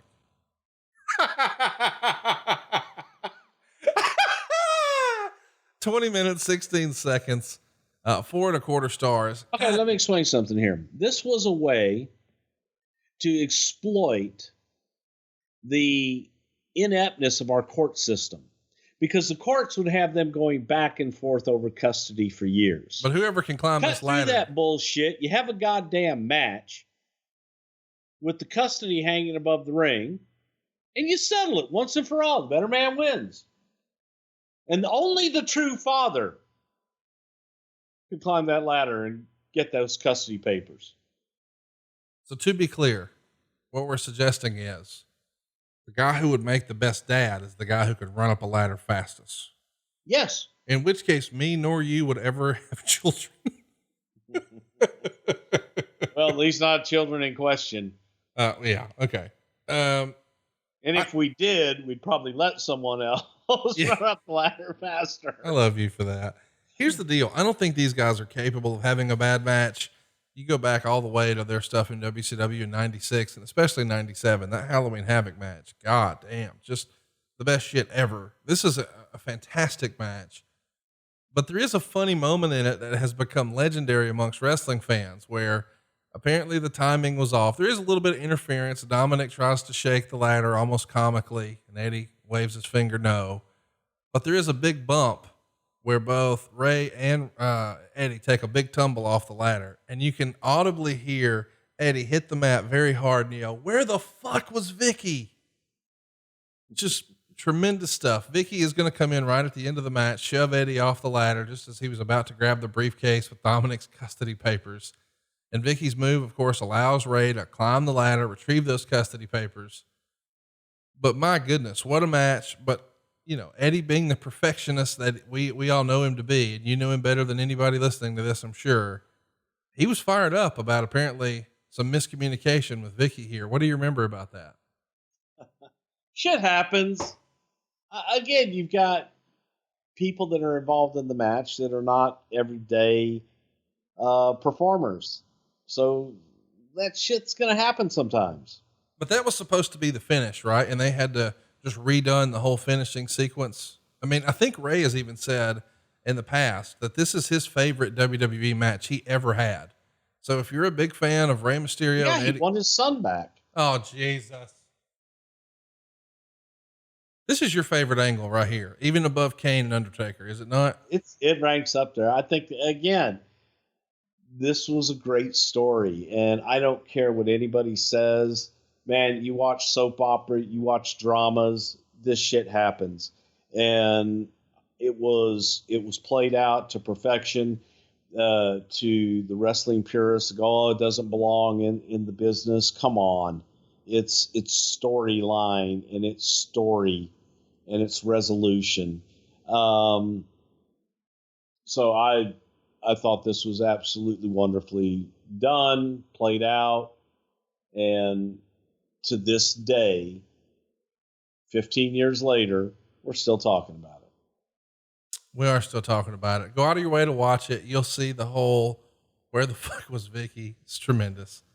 Next up, we've got Kurt Angle beating Eugene in 3 minutes and 51 seconds to recapture his gold medal.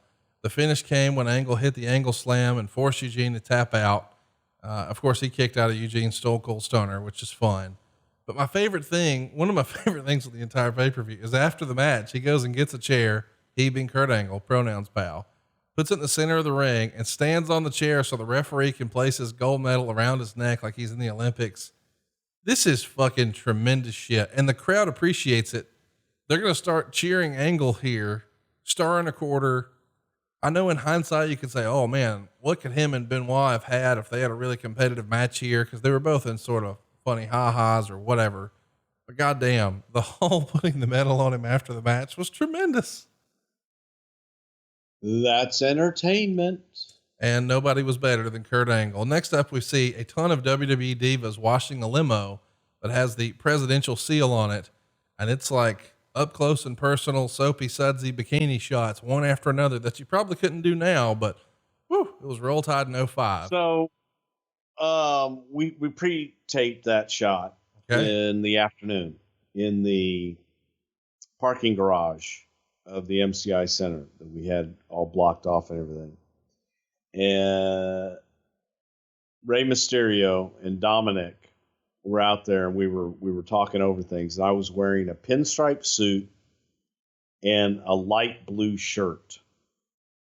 And Dominik was laughing so hard because he's out there watching me, and I'm running all around, producing and directing all over the place. And I've sweat so much that the sweat is coming through my shirt and dripping. And to this day, Dominik and Ray still talk about, remember that day that Bruce was sweating so much in the garage? And that was this day, producing that shot.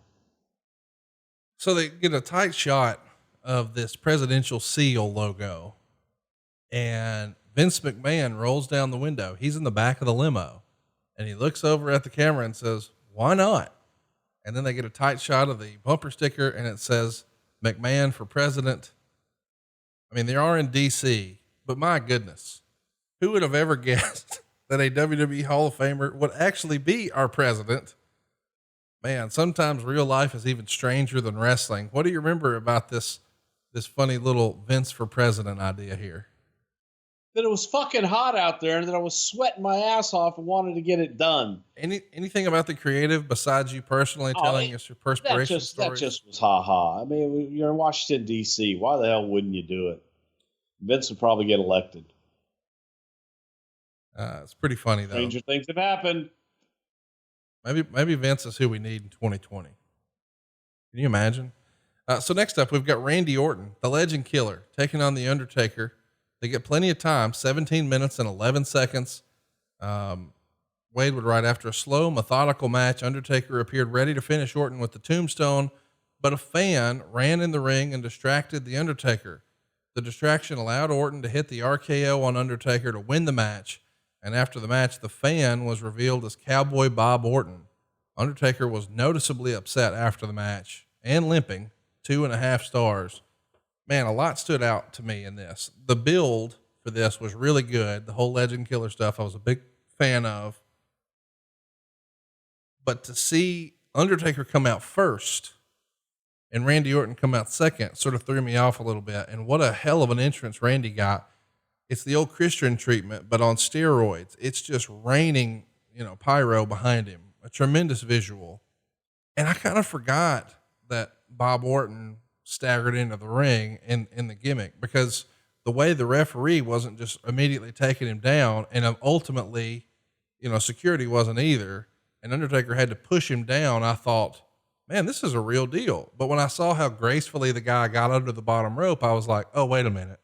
So just for a minute, it even fooled me. And I'd seen this before, but I just forgot. I liked the finish. I like it was a distraction, and it was good. Dear old dad helping him out. This entertained me. What'd you think? Very entertaining. I thought that the whole series of Undertaker Randy Orton matches was excellent. Good story, good everything.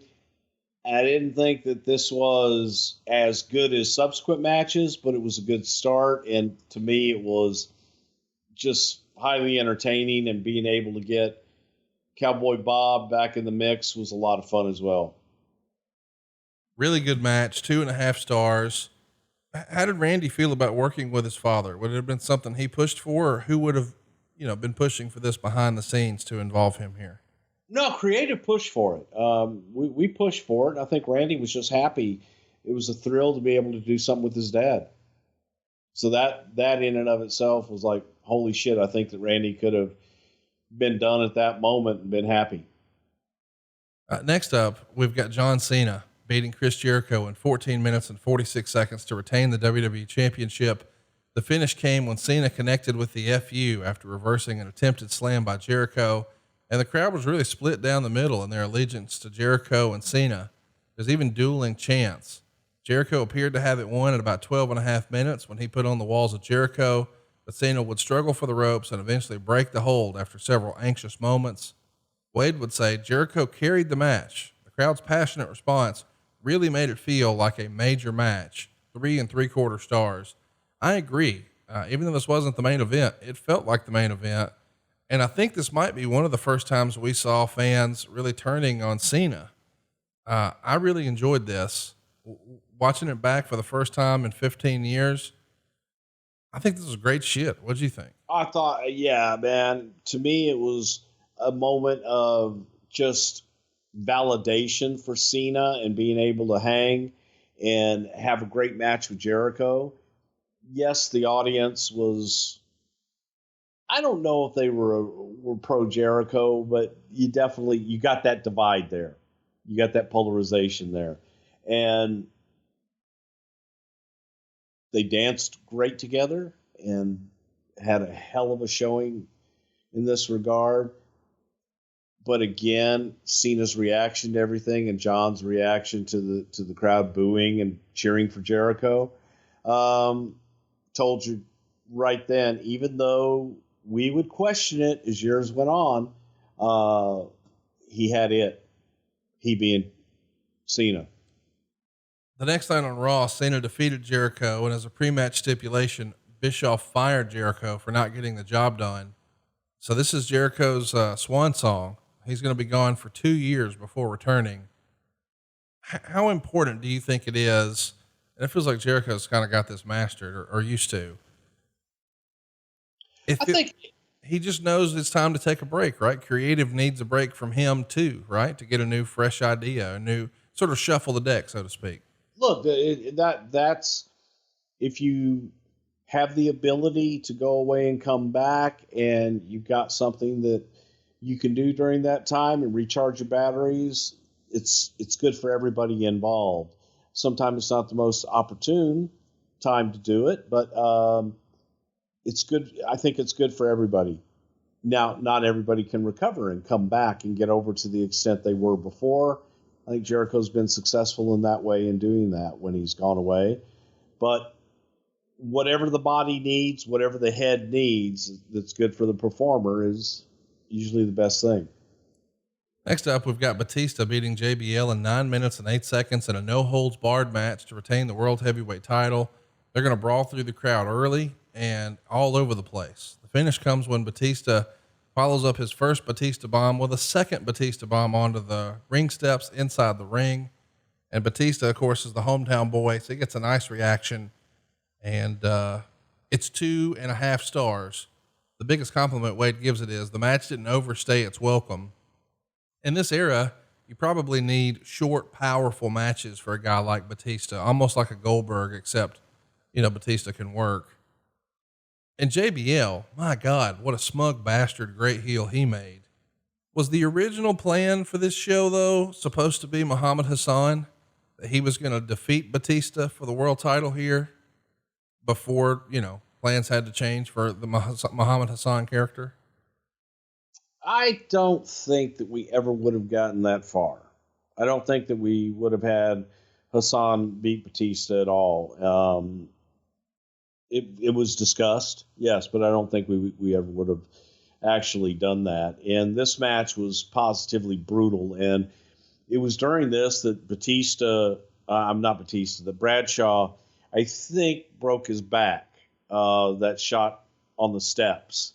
There was just no give, and it's brutal. And I remember that night watching it and going, oh, shit. Because there was just no give. There was a thud, and it hurt me watching it. Hurt me watching it again. Ugly, ugly, ugly. All right. Bradshaw was a heel. He was great. So much to unpack here as we start to wind this show down, but we've got to talk about the main event. And Wade Keller would write, Shawn Michaels took a bad situation and made the best of it. With less than a week to go before the pay-per-view, sources say he was so frustrated with good faith negotiations with Hulk Hogan behind the scenes that he was considering insisting on a DQ finish to the match. He'd reached the point that he didn't want a job to Hogan under any circumstances. Hogan, though, apparently had creative control written into his deal, so he got to call the shots. He wanted to win with a leg drop clean, and that's the way it was going to be. Well, let's address that. That's not true. Okay. When Michaels accepted the match in the first place, he had never worked with Hogan before. Friends had warned him, saying Hogan was going to get what he wanted, and it was a mistake to not work out a finish ahead of time before agreeing to the match. Michaels figured he could play hardball too. In the end, he couldn't. The details aren't known, but ultimately Michaels was convinced by Vince McMahon that he had to do the match Hogan's way. Michaels had proposed a second match the next month, and it was considered it would allow both men to get 2 big paydays. Michaels also figured that he would go away 1-1 against each other. However, when Hogan talked about a second match, he talked about winning that one too. The second match discussed was a cage match, the one with the big blue bars, and it was the first one to escape. And Hogan proposed he beat Shawn Michaels at SummerSlam and then beat him at the follow-up cage match by crawling out of the ring before Shawn could climb over the top, and it would be a bloodbath. Of course, Michaels wouldn't go for that, so they went back to the original plan of just one match. Do you remember that being the case? Well, originally we talked about we talked about doing 3 matches, and a lot of things were discussed back and forth, and it got to, Vince feeling, God, can we get 3? Should we just do 2, or do we just do the one big one and move on? So there was just a lot of uncertainty going into it, and that uncertainty then breeds the rumor mill and people to start buzzing about shit. Here's what's unique about it. The match lasted more than 20 minutes, which is almost unheard of for a Hogan match, and Hogan bled heavily during it. Quote, those may have been the 2 negotiating points Michaels won. If he was going to do the job, he wanted the match to be special, and he wanted to, quote unquote, beat Hogan into a bloody oblivion before losing. After the match, Michaels shoved Hogan from behind, then offered a handshake. He told Hogan he just needed to find out for himself. It wasn't clear what he meant, but in reality, it probably meant a lot of things. He wanted to find out what it was like to work with Hogan in the ring, what it was like to work with Hogan behind the scenes, and what it was like to lay down for the leg drop. The public may never know the extent to which these 2 butted heads behind the scenes during negotiations, unless Michaels includes it in his upcoming biography. Michaels, though, got his revenge the next night. He came out with a smile on his face and accepted the cheers from the fans. And he says, as much as it hurt to admit it, Hogan was the better man the night before. And then the promo took a strange turn. He began to mock Hogan, sarcastically saying Hogan was cat-like and nimble. and he could never figure out his catch-as-catch-can style. Quote, I mean, his ring prowess was in so many ways and on so many levels superior to mine that I could not compete. When it was over, even I, the evil Shawn Michaels, found myself victim like so many before me to that vicious leg drop 1, 2, 3. And the crowd didn't know how to react. Some booed and some cheered, but most sat in silence. The crowd began a small chant of Hogan, Hogan. And Michaels continued, now back to our regularly scheduled programming and back to reality. The reality is this: Hogan is now on a jet back to Florida until you, the WWE fans, can give him what he wants. And then he signed a money signal by rubbing his thumb and finger together. I, Shawn Michaels, am here tonight to give you exactly what you want, the showstopper. My goodness. What can you tell us about the negotiation, the finish, and this promo the next night? Well, first of all, the negotiation, I actually hit my mute button because I was laughing so hard, and I probably shouldn't have, because it's just so fucking ridiculous and speaks to the naivete of someone writing this crap that have never laid out a match, never sat in when someone has laid out a match and gone over things. Well, I'll agree to your things, but I've got to beat Hogan into a bloody oblivion before I lose. Right. That doesn't make sense. Well, it kills the credibility of anything else that they say, which they have no credibility. The match, the finish, everything about it was debated 9 ways from Sunday before they ever got into the ring, and for weeks ahead of time, trying to get 2 out of it, trying to get 3 out of it. What do we do? What's the first finish? What's the second finish? And in the end, through all of the machinations of, and I truly believe that deep down inside, both guys wanted to do business. I just think that both guys wanted to do business in a little bit different way. The end result, you look at the match was highly entertaining. And it was highly entertaining because of Shawn overselling shit and going fucking nuts and almost doing a parody of a Hulk match from 20 years ago. So to that, the entertainment value of it, it was incredibly entertaining. That may have been Shawn's nod to, hey, I'm going to go out here and I'm going to do this and I'm going to make you remember it because of my antics. Could it have been different? Absolutely, it could have been different. Was it the best thing? I don't know if it was the best thing or not. I think when Shawn first started overselling thing, the reaction was one of, what the fuck is he doing? Then the more that he did it, the more that you saw the story Shawn was telling. And Shawn was going to tell his own fucking story, which speaks to how good Shawn is. People may look at it as, oh, that's an expose, that's disrespectful, that's this, that's that. You disagree? I do. Oh my gosh, he's like selling like a pinball, that one yes, turnbuckle shot where he just slams his head. And how about the fucking kicks in the corner and all that shit? The leg drop. He jumps up, runs around, and falls. Yeah, which was that was a parody of Hulk matches from 20 years before, and that's Shawn's story, and that was Shawn telling you that story just to get deeper into it. Some people look at it one way, others look at it another way. I think Shawn fans would see it as Shawn doing what he had to do. Hogan fans would say, oh my God, how could they disrespect him and not just sell all of his shit the way that they thought it should have been sold? Hogan still did do all of his shit. Hogan still fucking got over in the end. And for me, from a creative standpoint, I would have liked to have gotten more than 1 out of it. I would have liked to, even if I just got to 2 and we had 1 and 1 and leave it at that. Yeah, that would have been good. The argument still stands. There was that pitch. What about the I still wanted to go for 3 and blow it out somehow. But through all the machinations, through all the bullshit, that's where it ended up. And I think once again, it was a situation where people go, okay, hey, we're going to quote work shoot, and the work turns into a shoot, and then feelings get hurt and people misunderstand because they feed into all the other bullshit.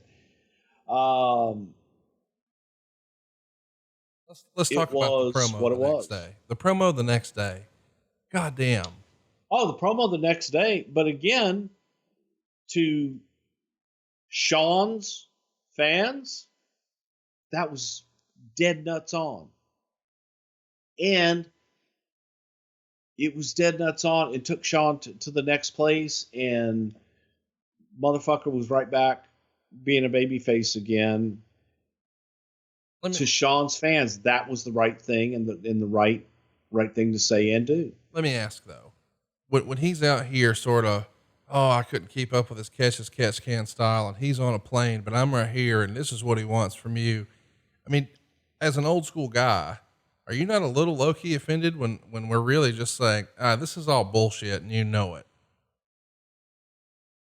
It was during a time that we were trying to be a little edgier and throw some of that real life rumor, innuendo bullshit into it. You know what though? Feed into it. In fairness to your point, you know, we talked about it earlier. Why would you publicize the negotiations with Lesnar? And then they even publicized the negotiations and discussions that Stephanie had with Dusty. This is probably the era where you guys were like, you know what? Fuck the quote unquote dirt sheets. Let's control the narrative. We'll just report our inside shit, and they'll have to come to us first.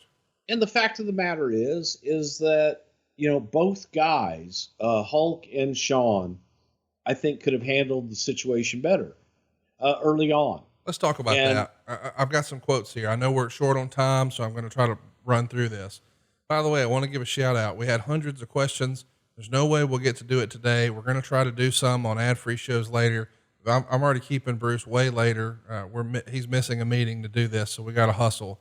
But Michael's addressed this whole fiasco during a Q&A in England a few years ago. He says, quote, we were going to do a best of 3, and in the last minute, he backed out. So that day, I'll admit this, I poked the bear all day. I already knew what I was going to do. I was going to go out there and do business, but I was going to make him earn it and just be a pain in his butt all day. And that was something I did for my own enjoyment. It wasn't right. It wasn't professional. The next year, Hogan had this to say about the match. If you really go behind the scenes on the Shawn Michaels thing, I just sat back. I mean, this is Vince's show, Vince's thing. When we went to the dressing room, Vince came in and said, okay, I want Hogan to go over. No big deal. Those are Vince's wishes. If he had told me to take the super kick and do the 1, 2, 3, even though nobody says I've ever done a job. If you go back and look at my career, I've pretty much lost more matches than I've won trying to get guys over, from Triple H to the Undertaker to The Rock, you name it. I don't win too many matches, but it's business. I'm trying to help these guys. So when Vince wanted Shawn to do the job, we went out there and had a match, and everybody said, oh, Shawn oversold. He was making fun of you. If Shawn was really doing that, you have to ask him, because I'd have to go take the turnbuckle. He jumps on the bottom rope and does a triple flip, which, you know, okay, whatever. But he's done it several times, not just with me. And the reason that we didn't go longer was because I shut it down. The next day I was expecting to, you know, return the favor, and then, okay, now you beat me up and I beat you. Let's build to a third match and keep the cage match and keep it going. But he was such a great worker. I thought we were going to have a great run. It could be my fault. It could be my feelings were too much involved, but I thought the interview was going to be, you know, I got to give a Hogan. He was better than me on that one night, but it'll never happen again. You know, I was quicker and faster than him, but he just had that moment. He had the crowd with him. He had the momentum, but it'll never happen again. I'm asking you, Hogan, for another match. And I thought that's how we were going to do the business in this interview. But when he came out and said, oh, he was too fast, he was too young, I went, I'm out. I just told Vince, your boy, you know, it's not business. So I pulled the plug on that deal, and that's where we ended up. It wasn't a creative control thing. I said, I don't want to go on if this is going to be a clown show from this point on. I thought if this guy really wanted to dig in and draw some money. And on the Shawn Michaels DVD, he says, in my mind, I presented to him as just good guy versus good guy. And the thing where HBK was just like, man, I got to know if I can beat the immortal Hulk Hogan. And then the next week, you know, we find out it's classic babyface, heel versus Hogan. Quote, like you're in 1998. And I was like, you got to be kidding me. I'd tear him up. I'd go out there on that mic and I would tear him to shreds. Give us that then. That's what we want. So I just thought, you got to be kidding me. Are you sure he's okay with that? And Vince told me Terry's business. And I asked him beforehand, are you sure he's okay with it? And Vince reiterated Terry's business. So when I see Hogan the next week, I asked him, are you okay with all this? And he says, no problem, brother. And I got news for you. If he denies it, I'll tell it to his face. I asked you before. I asked you every time. And work with me, brother. And I'm like, wow, some of the most successful people in this business are insecure. So there's two sides here. And I guess that's the old famous thing we break down on this podcast. The he said, she said, the my side, your side, and the truth somewhere in the middle, or whatever. Where do you land on this? Do you remember Hogan being the one that pulled the plug after the Shawn promo the night after on Raw? Or is it more of what Shawn is saying here, that Hogan's just insecure? They're both right. They're both right. As far as Hulk pulling the plug, Vince pulled the plug. And Vince was unsure even before the match if he wanted any more matches. It was Vince's call. And Shawn did run everything by Hulk. And Shawn was very concerned about the shoot stuff with Hulk and did ask every fucking time he did it. Make sure that it's okay. Are we good? And goddamn, do you really want me to go that far? And the answer always was, yes, yes. And everybody did agree to it. And then I just think that it got into feelings were hurt. And he said, she said, and it turned into what it turned into. But yeah, they're both right. And it's a combination of all of the above. But they basically worked themselves into a shoot. I would have loved to have gotten 3 out of it. And I don't know what I would have done in the third match. I probably would have somehow thrown it out or ended up with them as a team. Who the hell knows? But regardless of that, the lead up to everything and where we got to, it just, could have been different. Could have been different. Man, I got to tell you, I was disappointed in the match only because I felt like the bar had been set so high by Hogan Rock at WrestleMania 18. And no disrespect to The Rock, we know one of the greatest sports entertainers of all time. But when it came time for the bell to ring, as you like to say, I don't know that there were many ever better than Shawn Michaels. So when I see that and I see what Rock and Hogan were able to accomplish, it just feels so much bigger and better than what Shawn and Hogan did. And Shawn and Hogan certainly was a memorable match, and I'm not arguing that, but it doesn't feel like it had near the magic. And I can't help but wonder how much of that is just ego, I think a lot of it is on everybody's part. So it just, it boils down to you're dealing with human beings and feelings get hurt. That's hard to stop sometimes. It's hard to turn it on and off. So that depends on the person. Well, next week we're going to get to talk about happier times with Hulk Hogan. We're going all the way back to SummerSlam 1990. This is one of my favorite pay-per-views of all time. It happened on August 27th in Philadelphia. There was a famous little brother love card that was released around this time. Lots of good stuff to discuss here. We got Power and Glory working with the Rockers. We got Texas Tornado in there with Mr. Perfect. We got Sherry and Sapphire together. We got Warlord and Tito Santana. Hart Foundation versus Demolition. Jake the Snake working with Bad News Brown with Big Boss Man as a special referee. Duggan and Volkov against the Orient Express. Randy Savage working with Dusty Rhodes. Hulk Hogan in there with Earthquake. And then in our main event for the world title in a steel cage, Rick Rude is going to challenge the Ultimate Warrior. Man, this was peak fandom for me as a kid, and we're talking about it next week. This is a totally different SummerSlam. We went backwards 15 years today. Next week, we're going back 30 years. I'm looking forward to this, man. How about you? Can't wait. Let's go. I ain't scared. If you've got a question for us, hopefully we'll have a little more time this week. I went long on Bruce. Sorry for keeping you extra time, but this was such a great show. one of our most requested topics ever, SummerSlam 2005. If you've got a question for SummerSlam 90, ask it over at Prichard Show on Twitter. He is at Bruce Prichard. I am at Hey, it's Conrad, and we are out of time. We'll see you next week right here on adfreeshows.com, early and ad-free. And of course, Something to Wrestle with Bruce Prichard. Rock on. Hey, it's Conrad Thompson. Thanks for checking out the podcast here on YouTube. Be sure to hit the subscribe button and the notifications bell so you get a notice anytime we upload some new content. And go save yourself some money right now. If you're in a 30-year loan or you have credit card debt, it's not a matter of if I can save you money. It's a matter of how much. Find out right now for free at SaveWithConrad.com.